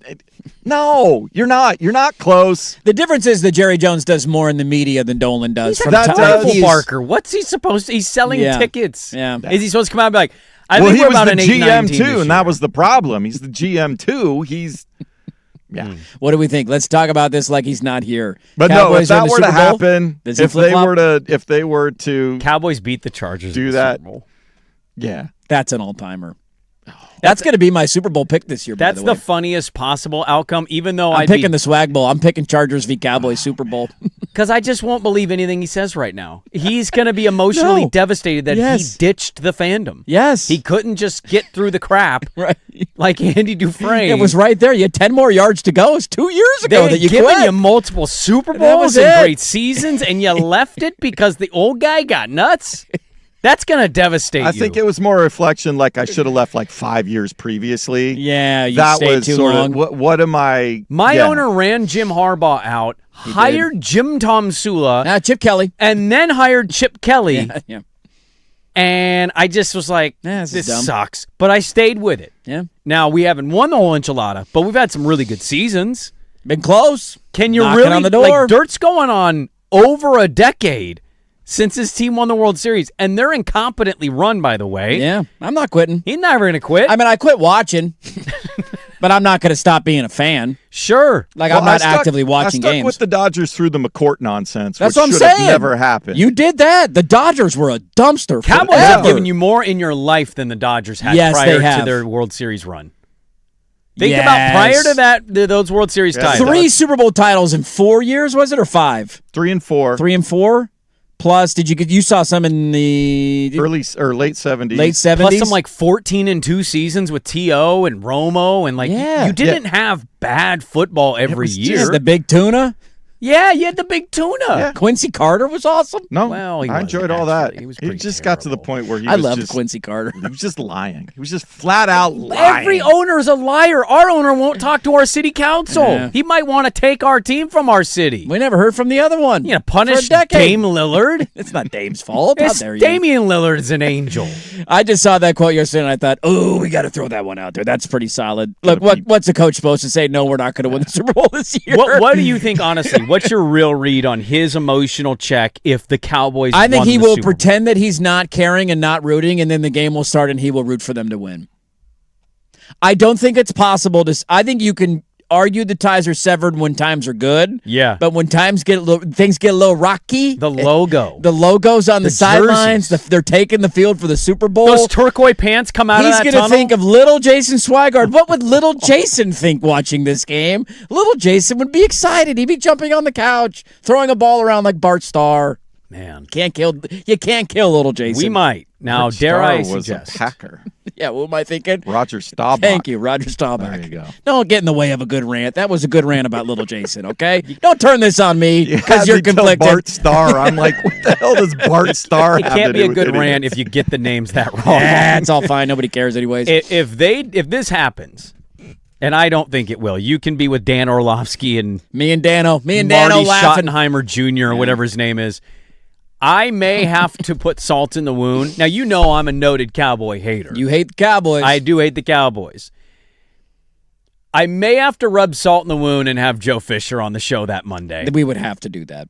Because it's just going to If I will be in bad shape that Monday. Look, because there will be some. I too have hated the Cowboys for my a whole lot of life. extra Negronis being consumed at that. That's going to be a point. long Sunday night. I too hate the Cowboys. Part of my thought on this is just the joke of the show. That would be pretty funny. I actually am. I think they're going to be pretty good this year. Maybe I'm wrong. I've been wrong many times before. If they win the Super Bowl, after all that I've said and then this conversation, mark my words now, I will go buy a Cowboys Super Bowl champion t-shirt. And wear it not every week. Pull it out randomly, like once every 4 months, I could just not to show up. detest you more. Show up on a Tuesday Disgusting. to piss you off, which would be funny. I hate you. And Swigard's anti-fandom. I'm going to do that, and because I had the take, and if they end up proving me right that they win, of all the years they win the Super Bowl, the 1 year I say they're going to do it, and I do the ESPN first take thing, I got to go buy a shirt. So a listener tweeted us, if you can choose a team or choose to quit loving a team, you were never a real fan at all. And I think we may have asked this when he did this. What is the only acceptable time to quit a team that you have actively been cheering for See, and I passionately disagree, for 30 years? I disagree with the sentiment that you were never a real fan. I do think there are breaking points for people. My argument primarily is that you can sever those ties, but they don't die. They don't die. But then you're not actually quitting the team. No, you're now in a... Like if the Blazers leave Portland, I think people will legitimately never root for the Blazer well, that's organization. different. And Leaving hate cities, the NBA. yeah, leaving town is a little bit different for me. But how many acceptable circumstances exist outside of that? I think he was married for 30 years and he decided he wanted an open marriage. I think he decided that the spice was gone and he wanted to test the waters a little bit and see where this was going to take him. But an open marriage is not a divorce. And also, you're still trying to sell me that you're Maybe they're still dating. Maybe they divorced. Now they're dating again.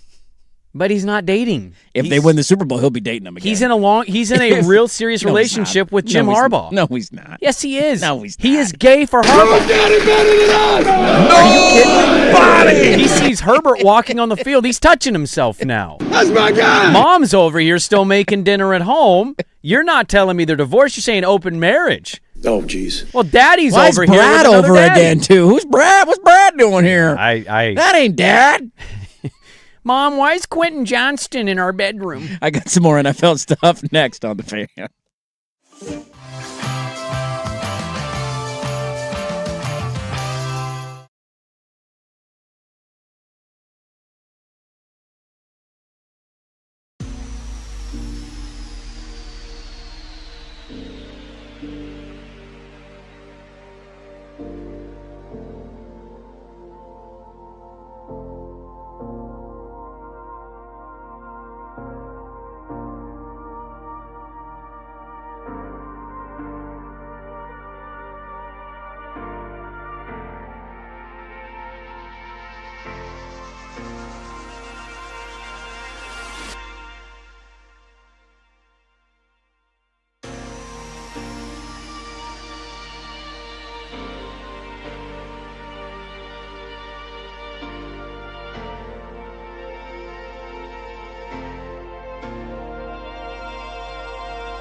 Welcome back in, everybody. 8:46 on your Thursday morning. Open Championship going on. We'll give you an update on the leaderboard here in a little bit. Magic hat at the top of the hour. Don't forget that Binary Brewing and the Fan have teamed up for the only Fan IPA available for a limited time. Taste the Fan.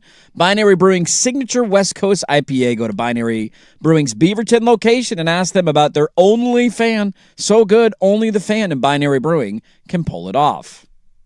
Boom goes the dynamite. Some thoughts rolling in about abandoning your fandom, and does that make you a real or fake fan? This one's a little bit different, but this also leads into my thought process on this because we've talked about it before. Somebody texted in 503-864-6326. If Portland gets a Major League Baseball team, I drop the Orioles. They've been my team since 1966, and I am of that opinion. If I don't think it's going to happen. But you don't. You root for Portland, but you always have an affinity for those teams. This is my point. It wouldn't die. Yeah. Maybe over time it would. Maybe 15 years. Like after 15 years of taking my kids to games, I'm sure that would be less and less and less and less. I would absolutely switch my allegiances because it's my hometown. I'm from here, and I've always dreamed of having a baseball team here. Doesn't mean I'm dead. The Giants are dead to me, and I wouldn't care. This is my larger point, is that I can say I'm switching my allegiances, but even in doing that, it would take a lot of time to wear that tissue down, if that makes sense. You can't just snap your fingers and pretend that every feeling you've had. We've all broken up with people before, some more amicable than others. But if there's any good memories in that relationship, it doesn't just end like that on divorce day. There's a very conflicted feeling. There's a mourning of the loss. There's a process to it. That's the only argument I'm making. If Portland was an AL baseball team, I wouldn't follow, and I actually don't think I would buy the package anymore. But I'd still see Braves scores and go, "Hey, they're winning. Hey, look at that. Good for the Braves." Yeah. Now, here's an But you would question. switch your allegiances too.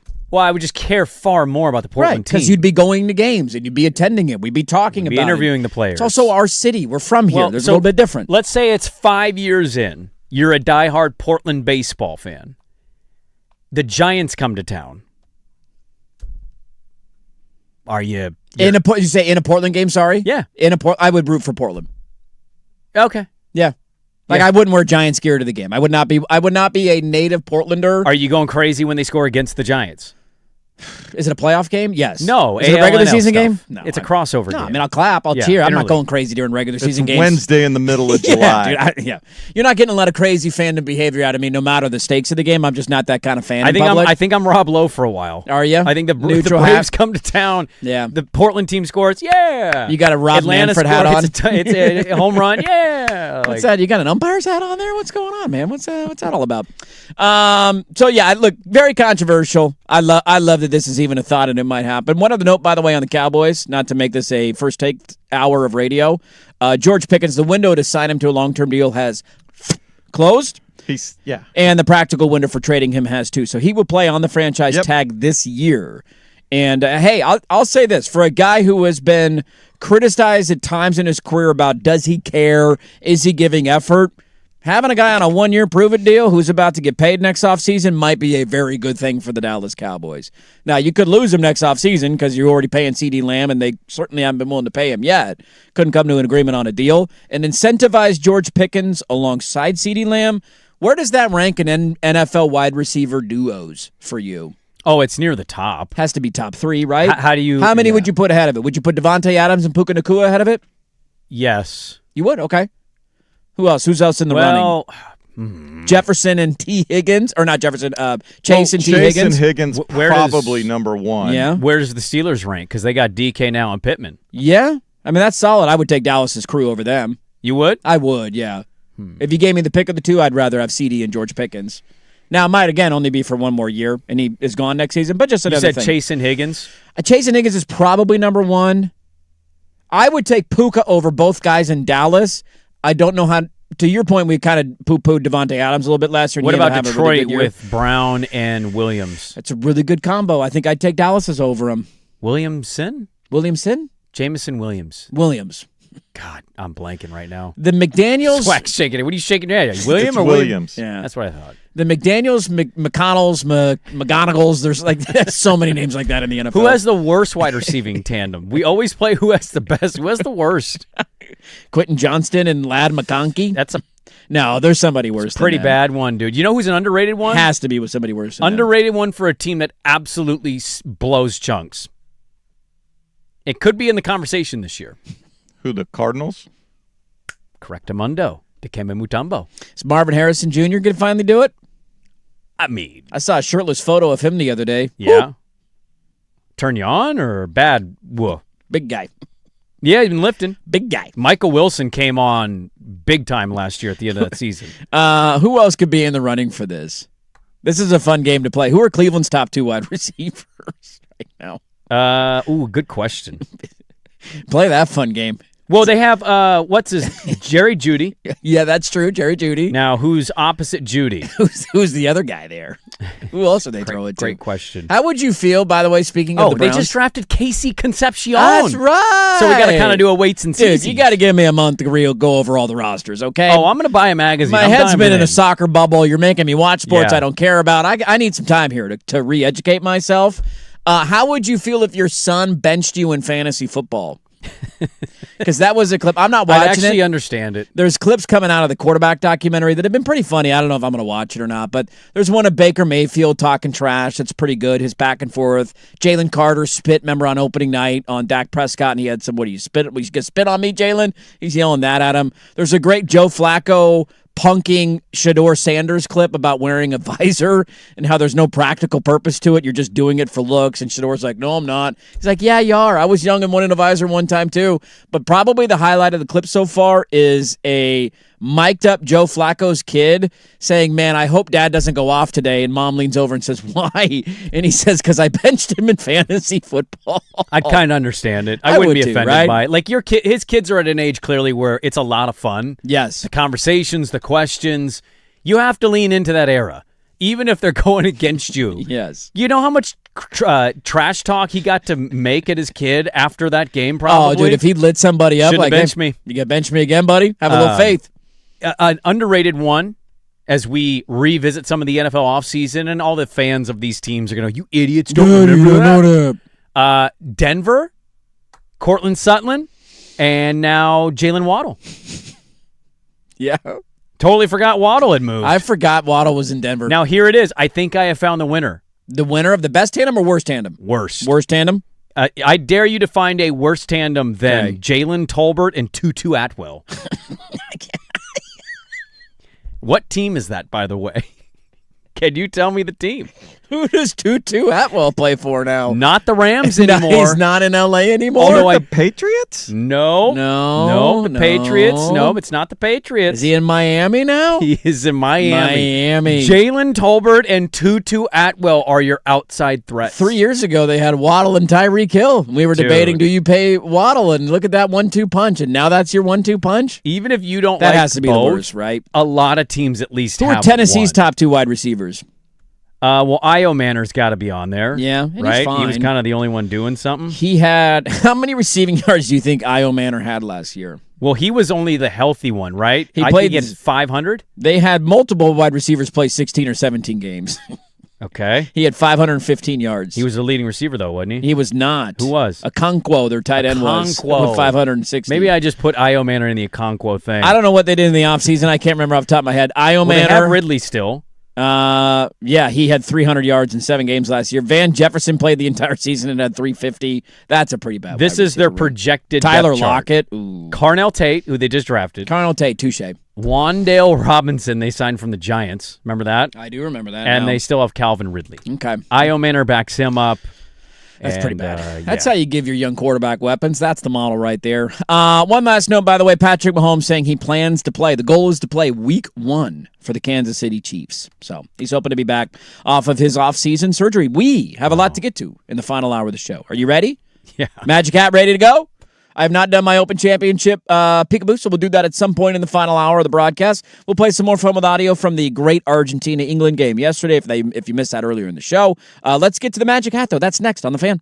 Big hits, big bets, big plays. Today I'm laying the big wood. This is the Layin' Wood Report, brought to you by Mr. Plywood, serving Portland for over 50 years. Messi resets. Messi driving in. Messi crossing back. Post. There it is.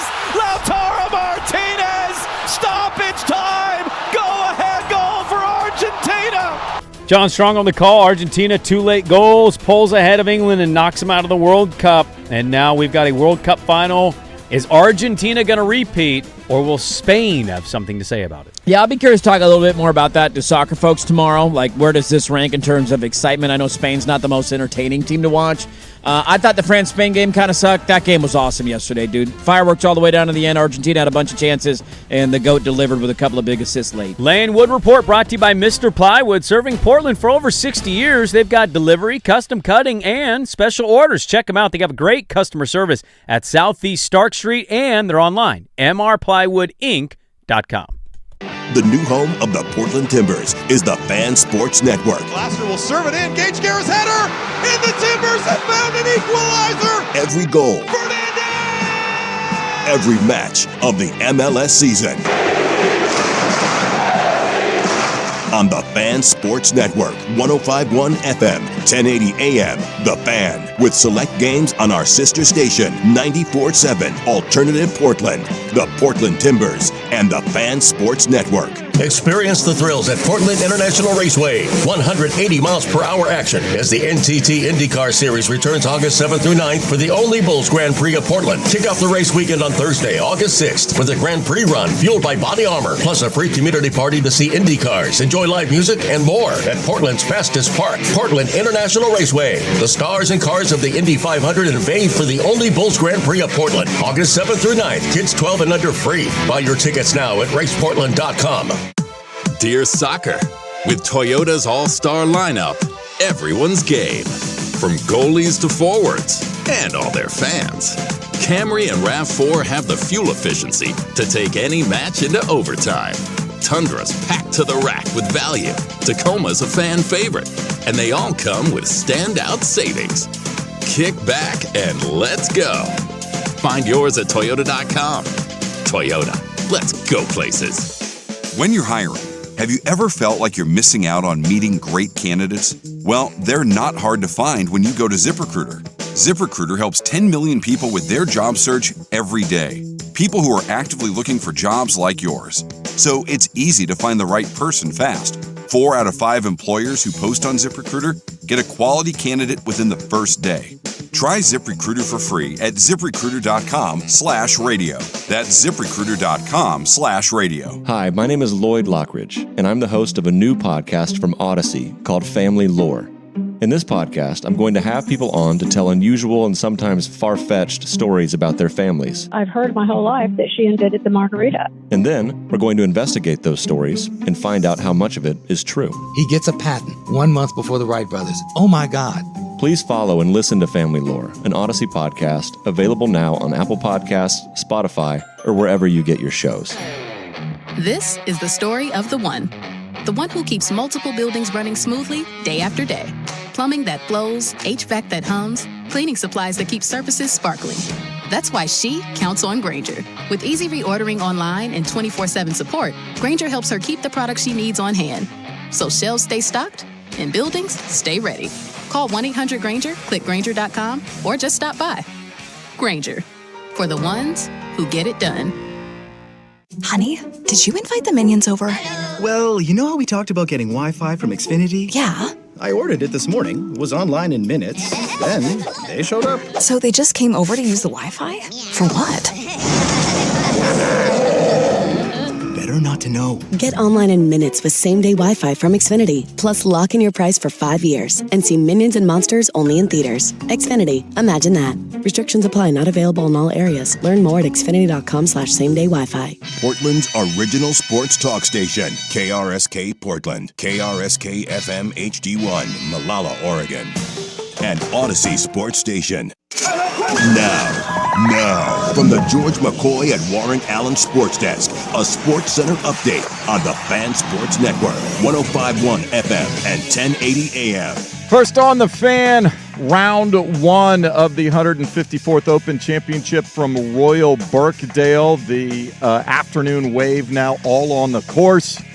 Everybody chasing Sungjae Im and Daniel Brown, who shot 4 under par rounds to take the clubhouse lead by 1 shot. Bryson DeChambeau, Francesco Molinari, Robert McIntyre among those at 3 under. Scotty Scheffler in at 2 under. 2 under, the lowest score currently on the course. Rory McIlroy is 1 over. Xander Schauffele is even. And former Union High School star Alistair Doherty, playing in his first major, is even through 3. Timbers and Sounders will resume the MLS schedule tonight after the World Cup break, 7:30 up in Seattle. You'll hear it right here on The Fan. Our pregame coverage starts at 6:30 following prime time. The Portland Fire continue their road trip in the nation's capital. They take on the Mystics at 4. Coverage begins at 3:45 over on 910 ESPN Portland. More sports scores and stories in 30 minutes. Jason Swigard from the George McCoy at Warren Allen Sports Desk. Don't call your mom. Call George McCoy at warrenallen.com. This is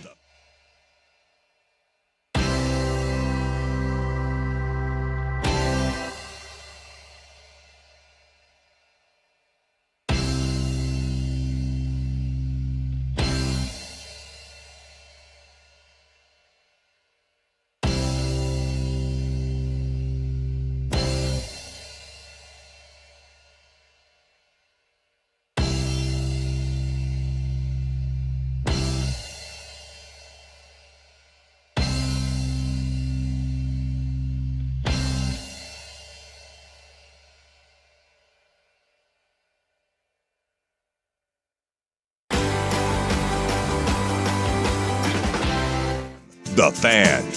Hey, let's do this final hour. Dirt and Sprague here, Portland Sports Leader, 105.1 FM, The Fan, 1080 AM, the Odyssey app, live on YouTube. Good morning, everybody. Hope your Thursdays are off to a great start. I have concluded, after careful research, Jalen Tolbert and Tutu Atwell, that is the confirmed. worst duo in the National Football League. Final answer, worst duo. I think Tutu Atwell's a good receiver as like your third or fourth option. I don't really think about Tutu Atwell very often. I do. I think about it every day. Tutu Atwell's on your thoughts, I love the name Tutu Atwell. Is that like the Roman Empire His thing? best How often do you years think were of the with Roman the Rams Empire? when he was the third receiver, right, with the Rams? Yes. Yeah. Bailing out Matt Stafford on a random 3rd and 16. Tutu Atwell is an all-time name. It's a great name. It's an all-time name. We got a lot to get to in the final hour of the Open Championship underway. That's a name I hear when I'm 67 on my porch and someone goes, Tutu Atwell, and I go, Tutu Atwell.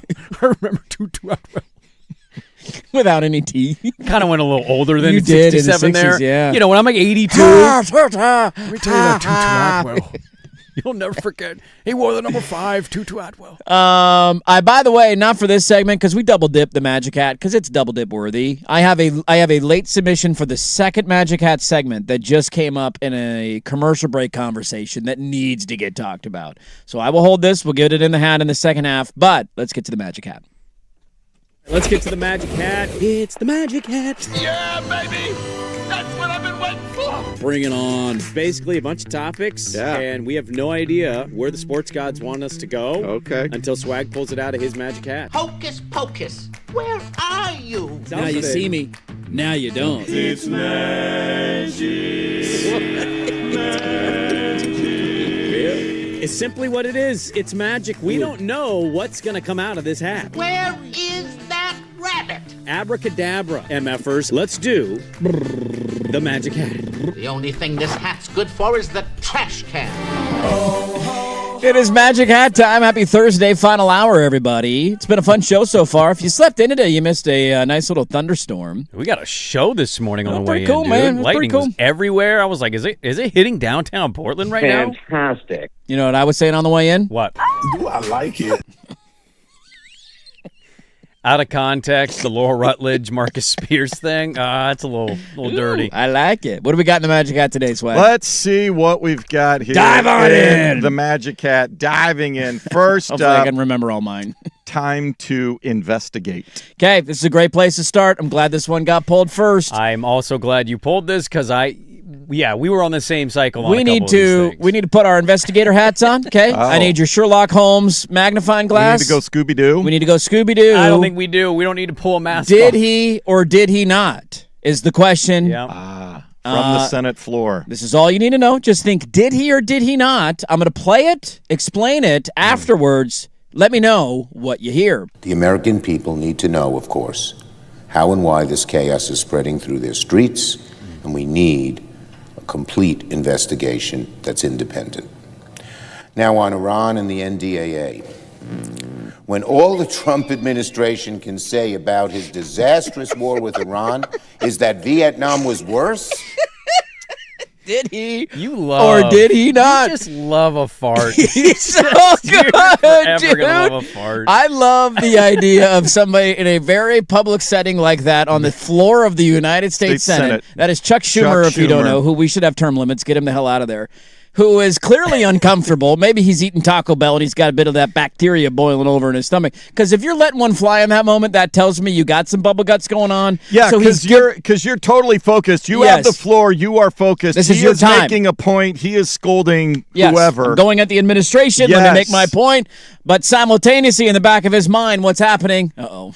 I think he's totally oblivious. You think he's oblivious to the fart? Well, one, I thought he tried to like muffle a lot of senators. He's 704 years old. That is very true. So that's a fair he's point. Focused. He's got his speech written out there, dude. Okay. I have. Can I play it one more time? Yeah, go ahead. One more time. Yeah. Listen, and about 10 seconds in, as we move on to Iran. The American people need to know, of course, how and why this chaos is spreading through their streets, and we need a complete investigation that's independent. Just dropped us in the Senate, man. Now on Iran and the NDAA. When all the Trump administration can say about his disastrous war old with farts Iran sound weird, do is they that not? Vietnam was worse. Okay, here's my thing. Been through a lot. First of all, the timing of now on to the Iran war. There's a pause. It's a perfect pause because if he's talking over it, you might not hear it as it'll clearly. be muffled. You're like, wait, what was that? Did I hear Did something happen with the microphone? Yeah. My grandmother, I don't know how old she was. I guess I'd have to ask my aunt, but like she died, I would guess roughly in her mid to late 70s. Okay. I'd say the last 6 years of her life when I went, she would get up from her Barker lounger. Right. They're just gassy all the time. You want anything? Yeah. And have no acknowledgement that she farted because I'm not I don't think she knew, yeah. To Sprague's point, maybe it's an oblivious fart. He's 75. Very well he's old. He is definitely at an age where you fart and you don't know it's coming out. It's one of the best stages of grandmas, to be honest, because mine did the same. My grandma on my dad's side by the end had she had a lean going on. The body just started to slowly curve over. And we would whenever we would go, we would always go up and visit family in Anacortes. She had a lean, not a fent lean, I promise. Just more of I don't know if it was scoliosis or what, but we're just slowly the leaning tower piece. Are you talking about the hunch or it's the lean? It's a hunch and a lean a little bit. We're just not up and down anymore. Yeah. And we would always we'd go up, visit family, we eat dinner, and we'd go for walks, and we'd walk behind her just for the sheer point of she would fart 8,000 times on a quarter-mile walk, and it was hilarious. Not great. So no clue whatsoever. You were opting into being crop dusted by your grandmother? I was, just for the fun. I'm glad I did. Those are bonding memories that I will never forget, Granny. Interesting. Let's get political. Well, speaking of politics and Chuck Schumer farting on the Senate floor, scolding Trump about the Iran war, I would like to play a fun game. Can you guess who is the Democrat and who is the Republican? So I'm going to play as a Senate race in a certain state happening. I'm going to play two clips from the Republican candidate and the Democrat candidate. Okay? Here we go. Here's the mail, it never fails. It makes me want to wag my tail. When it comes, I want to wail. I am going to be working on our behalf. I am going to be telling the stories on our behalf. And you better believe I'm going to be doing it with a little bit of joy, a little bit of enthusiasm, a little bit of energy, and a little bit of stick it to them. Because that's the Michigan way. Do we know? I have a lot of follow-up questions Who was the Republican and who was the Democrat in the Michigan Senate race? I'm going to go Republican first, Democrat second. Okay. Oh, I would go the opposite way. Okay. Why would you go opposite of him? There's a dead giveaway in this. Was the first one Pee Wee Herman? No, I thought it was Blue's Clues. Blue's Clues is a good poll. Now, there's a dead giveaway about that I'm surprised you guessed the way you did, Dirk. Oh, okay. He's advocating for mail-in ballot. What side is not advocating? I love the mail. I didn't know if he was just talking about mail. He also dressed exactly into the costume and photoshopped his Senate campaign. What costume? The Blues Clues. He dressed into a Blues Clues costume? A Blues Clues costume. I forget what the guy's name is. Steve. Had the sweater and the whole thing. He did the dance and everything. Yeah.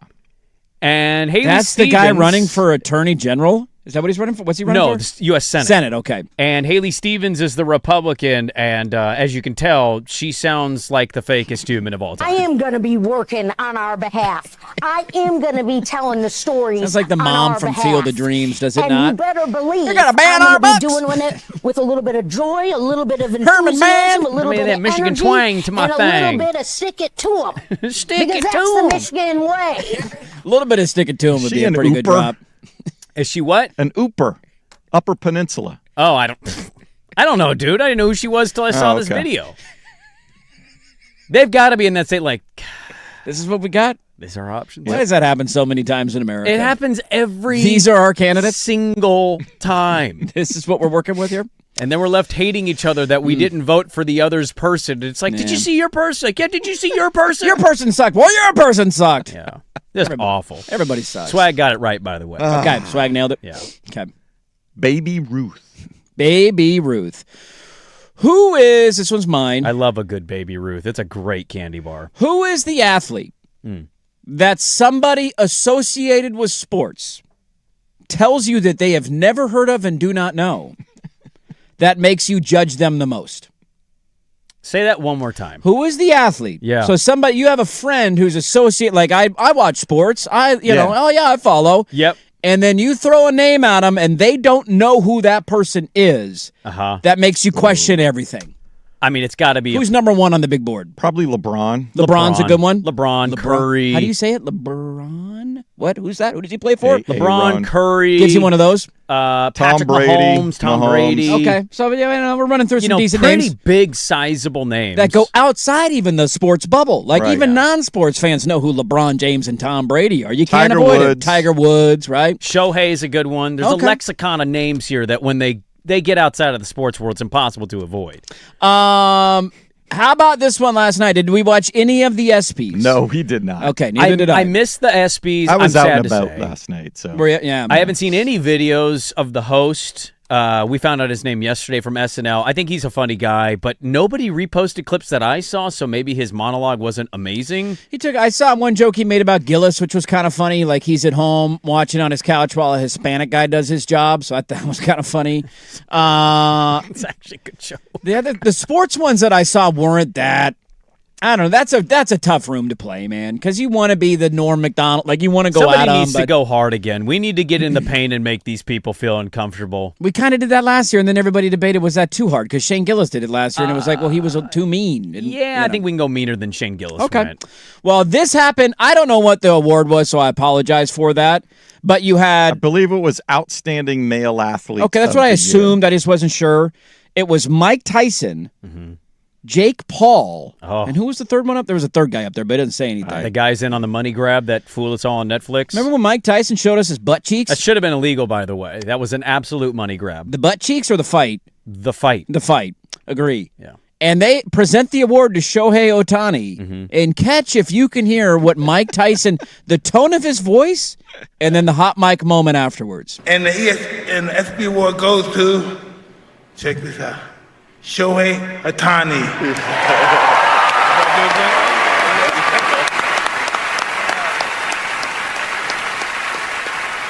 Shohei could not be here tonight. He sends his gratitude and appreciation to ESPN and everyone who voted for him. You couldn't cut. I think it cuts off there at the end. Mike Tyson then on the hot mic is caught saying, he's a guy? Oh, he didn't know who Shohei Ohtani was? Mike Tyson does not know who Shohei Ohtani is. I actually can believe that. I mean, I can too. I don't see Tyson watching a lot of baseball. See, your friend saying they're a fan and not knowing a name is like, what is your problem? How do you... athlete... Dude, I've been saying this about high school players, college. These people are not plugged in the way you think they are. Just the idea of never hearing the name. You don't have to know his batting average, who he played. If you don't watch ESPN, never hearing and the name, you don't watch baseball, walk how down a would you- magazine aisle, see him in a New Balance commercial. You have Mike Tyson walking down the aisle of just Fred saying. Meyer. I'm saying there's a lot of ways to know who Shohei Ohtani is. Is there a more popular player in baseball than Shohei Ohtani? Mike Tyson is sitting on a couch smoking weed Wow. with women. Tyson's cocaine. a different. Cocaine. That's a He's different not category. operating in your the world. idea of not knowing who that is bonkers to me. You don't need to know. Never hearing the name is different than knowing every detail. He's never heard of Shohei Ohtani, and that blew my mind. So if I did a poll question on this, you'd say it's shocking he doesn't know it? That he just has never heard the name. And Yeah, he didn't even know he was a guy. I don't He think was presenting the award for the best male athlete. First of all, I think Jalen Brunson won best male athlete, to be fair. I saw that. But whatever the category was, I don't think he cares or follows a second I'm not saying you baseball. need to. I'm not saying you need to. But if you don't watch sports, my point is simply how are you supposed to being, know that name? Even if you don't care about the sport, you know who Patrick Mahomes is. Does he know who Patrick Mahomes is? Yeah, because football's more in the lexicon Because I of think society. he watches football. I don't think he watches. I got we're now knowing what sports Mike Tyson watches. Football is different, though, Does right? he know who LeBron James is? Yeah. Yeah, he's been around forever. Right. Mike Tyson was an actual boxer. I saw this last night. I'm like, how is it possible that you've never even heard the name? It's funny, but it's not like mind-blowing. I'm not saying it's similar or akin to a friend of yours saying they're into sport. I was just asking what's a name, and one of the names that you uttered in the biggest of the sport was who? Shohei Ohtani. Yeah. He is one of the most popular athletes on the planet He's his right own now. economy. He is his own economy. He's In a Japan, he's his billion-dollar own economy. economy. Yeah. He's already paid off his entire billion-dollar contract with the Dodgers, and he's never heard the name before. I just asked my 14-year-old daughter, who is Shohei Ohtani? Okay. Wait for a response. Okay. In the meantime, life is football. Did you see? Yeah, you guys saw this over the weekend. Danny Rojas. Danny Rojas. Do you mean football is life? I did that on purpose. Okay. Just making Life sure- is now football. Just making I know it's football is life is his saying in Ted Lasso. Yes. Football is life. But now it is football is life. Yes. Because he has been on the roster of USL team, the El Paso Locomotive. Yes, he has. He actually what got kind of league are into we a game talking over here? the weekend. Like, what is this akin to? Like, what level of soccer is this? Wood Bat League for the MLS. Is this like the Portland Pickles? No, it's more than that. Is this it the is Hillsborough this is Hops? professional. Yeah, Hops. We're in their AA. Okay. I thought the MLS was AA. Well, it's a double A in comparison. It's the AA to the other MLS league. kind of Yes. thing? Okay. Yeah. Got it. I just curious. So, yeah. But his name is Cristo Fernandez. Yep.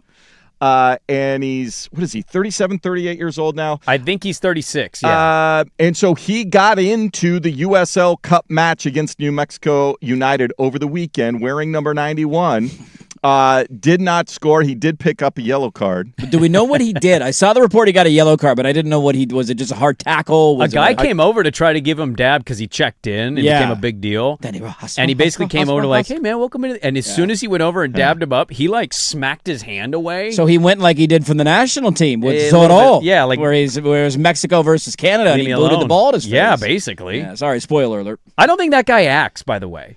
No, it just seems like that's who he is. Because like I've seen interviews with him in relation to the show because I love the show. So he came up in the youth ranks in a former Liga MX side, Tecos. Yeah. And He was then gonna he had be a a whole soccer bunch of player. injuries He had that knee derailed injuries. his career. Yeah.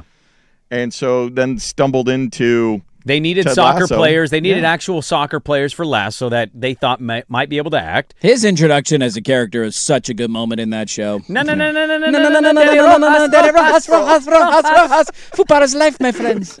He's so good in that I love show, it. dude. So is Your there own intro music? is there somebody that's played an athlete in some sort of movie or TV that you think you would like to see then play for a real team? Played an Not a athlete- stunt like Will Ferrell did. Well, like Master P was a real athlete. Yeah. He played for the Summer League team of the Raptors. Kevin Costner was always somebody that, like, I think legitimately is probably a pretty good athlete. Didn't he play baseball in college? Costner, he might have. I think you have that right. That's honestly Thought the hard he played part. at Fullerton, but I'm not 100%. That's one of the hardest parts about sports movies for me is the idea of how unrealistic some of the movies make sports I look. mean, Kurt Russell was a Maverick. Yeah. He was. Yeah, he was. So, like, there's somebody that you could point to. If Kevin Costner played college baseball, he does seem to have a good throwing motion. Yeah. Like the legitimacy of football movies is, or not, well, football and other sports in general, keeps me from enjoying or not enjoying the movie. It's one of the reasons Friday Night Lights is such a good movie because the football feels authentic. Well, it's part of the during reason scenes. why Miracle was so good because they took hockey players, actual hockey other players. than the goalie, the guy that played Jim Craig, who was an actor, but Right. everybody else, they found hockey players first. I mean, it's one of who the could then pull off acting? He did not play. He played in high school. He's a very serious high school player, Okay. but did not end up playing in college. It's one of the biggest selling points of Rudy for me. When you go back, like the football feels like actual football, and it makes the movie feel more realistic. Remember, the Titans was fine, but it wasn't. Yeah. You know, Yeah. Ryan Gosling backpedaling. You're like, nobody's buying this, dude. That's why he got benched. You're a white corner. Come on. Those don't exist anymore. Yes! More Magic Hat, including a late submission. Next, 105.1 FM The Fan.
105.1 FM and 1080 AM.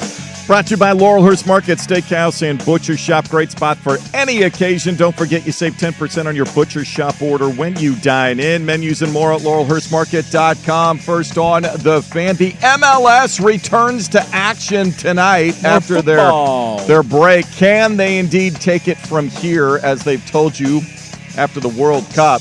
Of course, Portland taking on the Sounders, 6:30 pregame, 7:30 kickoff right here on The Fan. Probably the game of the night, though, the Chicago Fire, third in the Eastern Conference, taking on the Vancouver Whitecaps, the top team currently in the Western Conference. How about this one? Hiding in plain sight, scientists have discovered a new pangolin, which looks like a monitor lizard, looks like a kind of a lizard creature. 200 years.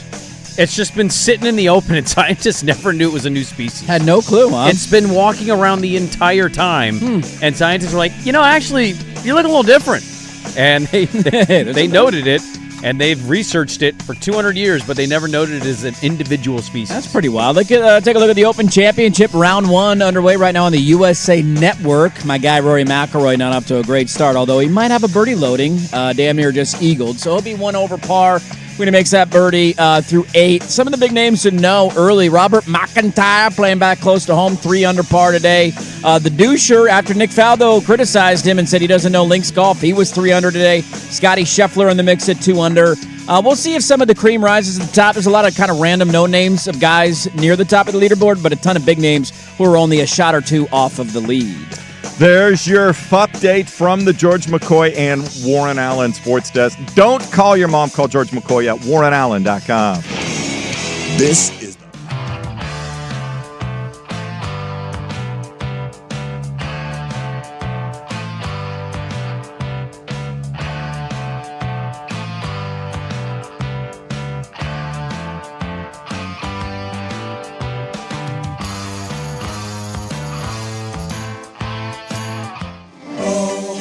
Yeah, one segment of Magic Hat, never enough. We need to. There's more stuff in the hat, including a late submission today. Maybe or maybe not about a coworker. Time will tell. Yep. What else is in the hat today? The Ass Man. Who's the Ass Man? Don't worry. I'll let the news do it for you, or for me. Get this report out of the state of Florida. She gets a new license plate every decade, but when this retiree got her new one, she couldn't believe her eyes. The letters and numbers spelling out something that's, well, kind of racy. That's one racy license plate. 76-year-old Nancy Dellostrito says when she received her newly issued Florida license plate in the mail, she was shocked when she read the tag. I was upset. And felt violated. The plate reads SQZA55, but from a distance, it sure looks a lot like squeeze. Well, you know the rest. I'm 76, and I'm supposed to be driving around town with this? It may remind you of the license plate in this episode of Seinfeld. I'm not the ass man. I think there's been a mistake. Her new plate has become the talk of the retirement community where she lives in Pompano Beach. This is what I received from the DMV for my new license plate. That's good for 10 years. Good. The anchors on CNN sure got a kick out of it, spelling it out on the air. If you look at that, I'm just going to say it out loud, just spell it out for the rest of you, squeeze ass. That's what it seems to say. They are investigating because my plate is not the only one that's leaving a suggestive message. So will she keep it? I kind of think you should just roll with it. I think it's kind of cool. I think you have a point. But if Nancy changes her mind in Florida, you can change your plate anytime by contacting the DMV. I tell you, I wouldn't sign up for a license plate that says squeeze ass, but if I got it, you're rolling with it. Dude, you have to roll with that. What are you supposed to do there? You're at the end of your run. Laugh, have some joy. I know, this woman being is hilarious. So uptight about it saying squeeze ass. Did she say I feel violated? Violated? Have you ever been violated? Have you ever squeezed an ass? Squeezing ass is fun. I love squeezing ass. Just a great mistake. All right. You guys like squeezing? Huge. Big fan. Big fan. I fall asleep doing it. You cup it. You cup guy. You get a pinch. Or you pincher. You get your little crab pinchers. I Yeah. All of the above? All of the above. How many times do you ever do the shake one? The jiggle? The jiggle? I love the jiggle. Come on. The jiggle's a good one. How much is enough? This right here is enough. Let's go back to the news, shall we? We were both born, Sprague and I, in the late 80s. Oh, you were what, 86, 87? What was your birth year? 86. Yeah. Okay, I'm 89. Well, right in between us was the year 1988, and if you would have been born in Grafton, North Dakota, you would have been asking yourself some pretty hard questions right about now. You might be thinking to yourself, well, where's Dirt going with this? This is a little weird. How about this news story from Colorado, and are they suing for enough? I know I definitely wouldn't be here in Colorado today if I would have went home with the right parents. I'd be working the farm with my older brother that I never knew I had. When you feel like you don't fit in, being switched at birth is probably not your first thought. I never would have guessed. But Jeremy Morrison says he has always felt different from his family. But I didn't have anyone that looked like me in my family. I was that blonde-haired kid that stood out in a family full of brown-haired people. And 2 years ago, at 36 years old, he finally found out why he felt that way when We got the DNA test back. Morrison says that test showed his parents were not actually his parents. I know I definitely wouldn't be here in Colorado today if I would have went home with the right parents. I'd be working the farm with my older brother that I never knew I had. Morrison says the man he was switched at birth with, Kyle Boleyn, was born just hours apart from him on January 26, 1988, at the same hospital in Grafton, North Dakota. I believe we were the only babies born that day. Morrison and Boleyn, along with their parents, are suing Unity Medical Center, saying the hospital switched the two men as babies. Records show the hospital denies the allegation, and the establishment tells me these births happened decades ago, and none of the same people work there anymore. Adding, quote, while we deeply sympathize with the men and their families, we have found no evidence to support claims that Unity Medical Center or its staff were responsible for what occurred. Me and Kyle didn't grow up in the same areas. Like, we couldn't have gotten switched at daycare or anything like that. That's both me and my dad's. Morrison says he is spreading awareness so people know this can happen. If you feel like you look different than everyone else, there might be a reason for it. So they are filing a lawsuit. Like it's a medical condition. Yeah, this might affect you. What are you fighting for? The lives of kids who've been switched at the hospital. Look, this is never okay, acceptable. It's a horrific story. As a parent, you think about it, you're like, oh my God. They're claiming they were the only two kids born at the hospital that day in North Dakota. There's two. Yeah. Well, they did a DNA test too, proving that he is right. So how does the hospital? Well, nobody works here anymore. I don't care. Doesn't matter. I am burying you 10 feet underground with my lawsuit. It's going to be worth so much money if you do this to me. You know what? You imagine being 36 years old taking a DNA test. It's one thing to find out, hey, I had a sibling I didn't know about, or oh, there's a long lost cousin, or what? Like, yeah, dude, you were raised in the wrong family. Well, can I counter? I'm suing for $50 million. That's the lowest I will take. He kind of laid out something there, and I couldn't help sticking on the point. I can't begin to do or pretend what this does to you mentally. Yes. You'd question everything you've ever known in life. Also, you grew up in Colorado and not doing farm work in Dakota. Well, what kind of farm are we talking here? What if it's a super rich farm? I don't know what kind of farming they do in North Dakota. You were scooping cow crap if you went home properly. Sounds like you're in Breckenridge in Colorado. Could be wrong on that. I don't think he's Breckenridge. Based on I shouldn't judge based on what, Andy? His physical appearance does not seem to scream Breckenridge. Or are rich people not fat? It's not about being fat. What is it? He's got a thin line goatee and he's wearing a camo hat. I mean, that's not Breckenridge. I'm pretty sure. Probably riding in a side-by-side, they grab you from your pants and throw you out of Breckenridge if you show up in Breckenridge dressed like that. Okay, Aurora. He might get arrested. All right, he's Aurora, okay? What do you want from me? He's also got a hockey shirt on. Guess what? They're great. College hockey, huh? Up in North Dakota. What does the set of parents who got the better of the two kids do? Yeah. Do you keep a relationship with the other parents? What if you find out your real kid actually sucks and you want the other kid back? And the other kid is actually amazing. Dude, how is this even possible? I remember my wife talking about this before Teddy came along of like, if anything happens, I want you around the baby at all times. Like if he's got to go to the ICU, like keep your eye on him. I'm like, what? And then you hear stories like this. She was freaking out about this. This was a thought she had. Yeah. Wow. Make sure somebody's there. Eyes on the prize at all times. Don't lose him. Yeah, they got that little thing they put around their ankles. Don't they put the room number? The low jack. I mean, I don't know how the ICU works. I didn't go to the ICU, but don't they all go to the ICU? Like, isn't the ICU one big thing? where you can't go in? I don't remember our kid going to an No, ICU. not the ICU. You're talking That's what about I'm the saying. nursery. I'm saying if he had to have gone to the ICU, they take your kid from you. Yes. Yeah. You don't get to take care of your kid if they're in the ICU. In the NICU. Right. In the NICU, you don't. Yeah. That was the point. Yeah. Oh. All right, we got time for one more. Do you want it? Oh, yeah, this one's quick and easy. I saw this story earlier this week in Major League Baseball, and I'm just like, do we want this? So Major League Baseball, this story is bubbling over. The Olympics are coming to LA in 2028. Yep. We have an American Olympics on the horizon. Yes. Major League Baseball has support from the owners to allow big league players to participate in the Olympics for the first time.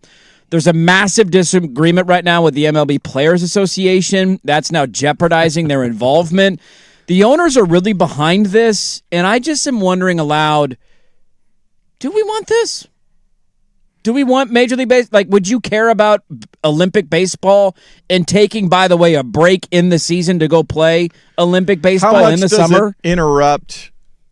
I mean, are they... How long is a break for hockey? How long do they take? About 3 weeks? Has to be a month, right? 3 weeks to a month? Yeah. You have to cut your season. Everybody goes home. The international guys go play international. Right. The unfortunate nature is we might find out baseball season's a lot better when you play a month's worth of less games. Yeah, we absolutely. Yeah, So that's absolutely Are a they valid still going point. to try to play 162, and we're going to play from early March? We're going to play into like You think the owners are willing to take a gate I don't reduction? know.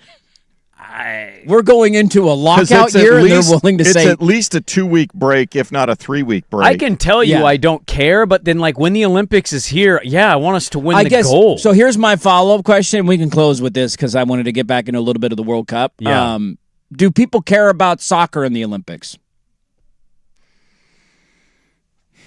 Do the best players in the world play? I think for women, yes. For men, no, because it's under 23. They switched it up. I think the World Cup provides enough for the Of men's the international competition. sport. Yeah. We have, I mean, I'm not comparing them by any stretch of the imagination. World Baseball Classic. We have an international we're all, not all, but a lot of the best players will go play. Are you going to watch baseball in the Olympics with no Major League Baseball players? I never have. Like if they're all Hillsborough My Hops? point being, I don't know if it would be enough to get me to watch if it were big league players. What if they're going against another country with a lot of big league players? Yeah, if they're playing the Dominican, or and Puerto Rico. I already have that in the World Venezuela. Baseball Classic. I already have But that. this is the Olympics. I mean, come on. I mean, I know The that Olympics it's different. is a galaxy better than the World Baseball Classic. Is it better than the World Cup? I think it's equivalent. Okay. It's the same thing. But you have to get time to get there. My point is we already have best on best international. And it happens Right. every couple of years. It's before the season starts. Yeah. We talk about it. We watch it. We enjoy it. I don't need two of those. I know, but yeah. I'd And I rather get what just you're have a saying, but baseball the season Olympics, go. I'm not comparing the two. I'm not saying they're the same. Yeah. I'm just saying I already have that competition. It already exists. Why do I need two of them? I just want to know how big of a disruption would it be to the season, and how much would they alter the regular Major League season? To My make it point happen? being, I bet you they let me use they a different start comp. earlier than they would go later. So now right? we're gonna start in 2 weeks mid earlier? to early March, Right. and then the World Series is going to be played in the It's middle of November. ridiculous. It's hard to do. Baseball season goes on forever. I just like if you had the best men's soccer players in the Olympics in the summer, would you care as much as the World Cup? Would you watch? I don't care as Well, much they're about 4 years soccer apart, as so you baseball. stagger them Sure. every 2 years. So yeah, I think that would work. Yeah, to me, and I'm not saying the World Baseball Classic is the World Cup. That's not the argument. It's just that we have an example of best on best international play, and that fills my hole. I don't need more than that. That's enough. So I'll But be I curious gave where it this to you in goes. the Olympics. You'd still watch. Yeah, I mean it'd be on because it's the middle of the summer, and Major League Baseball would be off. But I'm not jonesing for this. Is my point. Yeah, I can think people cannot Jones for it, but still want it. Okay, so we want a month break of the baseball season. It'd be Watch very Great odd. Britain play Canada. It'd be funny if like In Qatar. Cleveland and the Cubs were in the World Series. We're playing in late November. Who wants a dome on it now? Yeah, that's not going to end very well. That a lot ball of hurts rainouts when you hit it. So they're thinking about Olympics and baseball. I think it's a bad idea, but time will tell if they end up doing it. Let's wrap it up next on The Fan. The firm of Harris and Meringue.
All right, welcome back in. Last one for us today. A guy I've never heard of before is leading the Open Championship right now. Yeah, but he's an American, so suck it, England. That is true. He just eagled the 17th hole, although he hit a wayward tee shot on 18. Jackson Suber. Oh, yeah, Jackson Suber, famously from the local club at the state. The Super fam. That's what they call him. Yep. Jackson Suber is your leader. He was not mixed up at birth. Number of guys at 4 under par and a chunk of guys at 3 under par. So we'll see how the rest of the day goes. Rory is on the 9th hole. That's one of the kind of last feature groups of the day.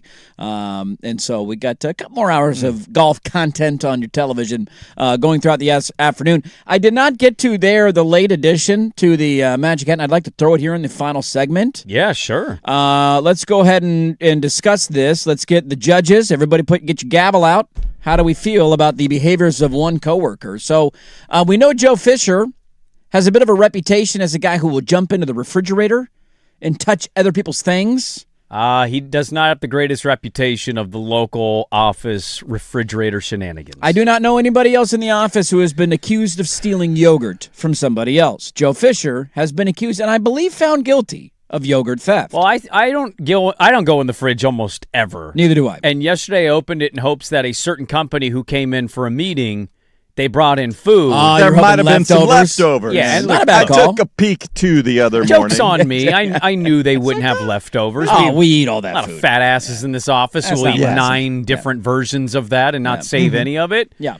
But I peeked. But I mean, I would say of the days I am here in a calendar year, I probably open that refrigerator less than 8 times. Yeah, I think I'm right there with you. Very rarely do I ever go in there. If I bring a fridge cig, a Diet Coke for a post-game celebration, or randomly a post-game thing, sure, Once but in a blue moon. I don't ever largely dabble in the fridge. Well, the reason I bring this up is because he has been known to steal a yogurt. Joe Fisher has. Sources have confirmed to us that the other day we have a great relationship with the Portland Fire. Their play-by-play guy was here the other day. We got to meet him for the first time. Had not done that. The radio voice play-by-play guy. Do you feel like I made it awkward, or people I felt like Dusty made me feel awkward? You make a lot of things awkward. You have a good ability of doing that. I thought I asked a very valid question about how the production of certain things work. Sure. And I got a look from Brandman that was like, shut your mouth. Yeah, why don't you but shut I it? thought we were in a trust tree here. I don't think we weren't fully trust tree. We were on a trust branch, and you exceeded the weight of the branch, is what I would say. I mean, I just literally had met him, and I was like, how come this, and this? And that was not a good question at the time, evidently. Well, the swag Dusty and his face all kind of made me feel like, was that a really bad question? Should I be saying that right now? Well, the reason I bring him up was because sources have indicated to us he was in the office the other day, got a chance to meet him, nice guy, and he brought food with him that day. Put a little sack lunch in the fridge. Oh, okay. Okay. One Joe Fisher, according to sources, opened the fridge, identified a brown bag that looked like it had some sort of moisture on the bottom of the bag. I saw this brown bag, actually. Okay, you witnessed the brown bag? To see if that was the food I was talking about, and I saw, oh, no, it's a lunch. Okay, Put it back. he evidently, according to sources, peeked into the bag, saw a little bit of teriyaki sauce. I don't know what else was in the bag, and he decided upon himself to become the fridge police and throw the lunch away. Said play-by-play man then goes to the fridge a little bit later on like, hey, I'm ready to go eat my lunch, and discovers that lunch has been thrown in the trash can. Not trying to be a chotch. No. That's a bit of chotch behavior, is it not? Yes, that Who is. has died and anointed you Nobody. the fridge police? Also, it's the middle of the week. And the only allowable time to go fridge police is Friday afternoon before the weekend to make sure nothing dies in there over the weekend. we go, man. If you're a fridge regular, which I would assume most of our, sales people, they bring their lunch, they bring a pop, they bring whatever, right? Of the day. Yeah, you're using the fridge. You're a fridge regular. Right. When you're opening the fridge, you're taking a gander at what's in that fridge. And if I'm in the fridge on a regular basis, I would realize if that sack lunch had been there for 2 weeks, by all means, anoint yourself the fridge police and throw it away. But if that's the first time you've seen it, you can't throw food out of the fridge. Well, okay, so when you open a fridge, so when I didn't even look I kind of just peeked to see if it was the company I'm logo glad that you on saw bag. the bag. I'm glad that you saw the bag there. When I realized it wasn't what I thought it was, I instantly let go. Like, oh, not mine. Put it But back. 99.9% of the times I open the fridge, I look for what leftovers might be there that were the community versus like, I don't dabble in anything else. I'm just checking to see, is there anything that applies to me in here? And if the answer is no, it's a quick close. If I have a Diet Coke in there, I grab the Diet Coke, I close the fridge. I don't go, ooh, Yes. this thing is leaking juices. When our friends show up randomly and the pizzas start getting cooked, is there any leftover? Knowing. And we know the answer is always no because we all eat it But all. you peek. Still, But you you take a peek. look. You never know. Maybe they brought an extra pie one time. You do a little peekaboo, and there's nothing wrong with that. But yeah, I'm largely with you of just like This is egregious behavior by Joe Fisher. Who made Joe Fisher This is- the fridge police and the captain whose responsibility it is to throw out food that might or might not be leaking? I think the punishment should be peekaboo. Dare I say? Can I be the executioner here? No, you can't. I think you haven't been anointed that. I think literally have people that got anointed that. I think we need we have fart boxes.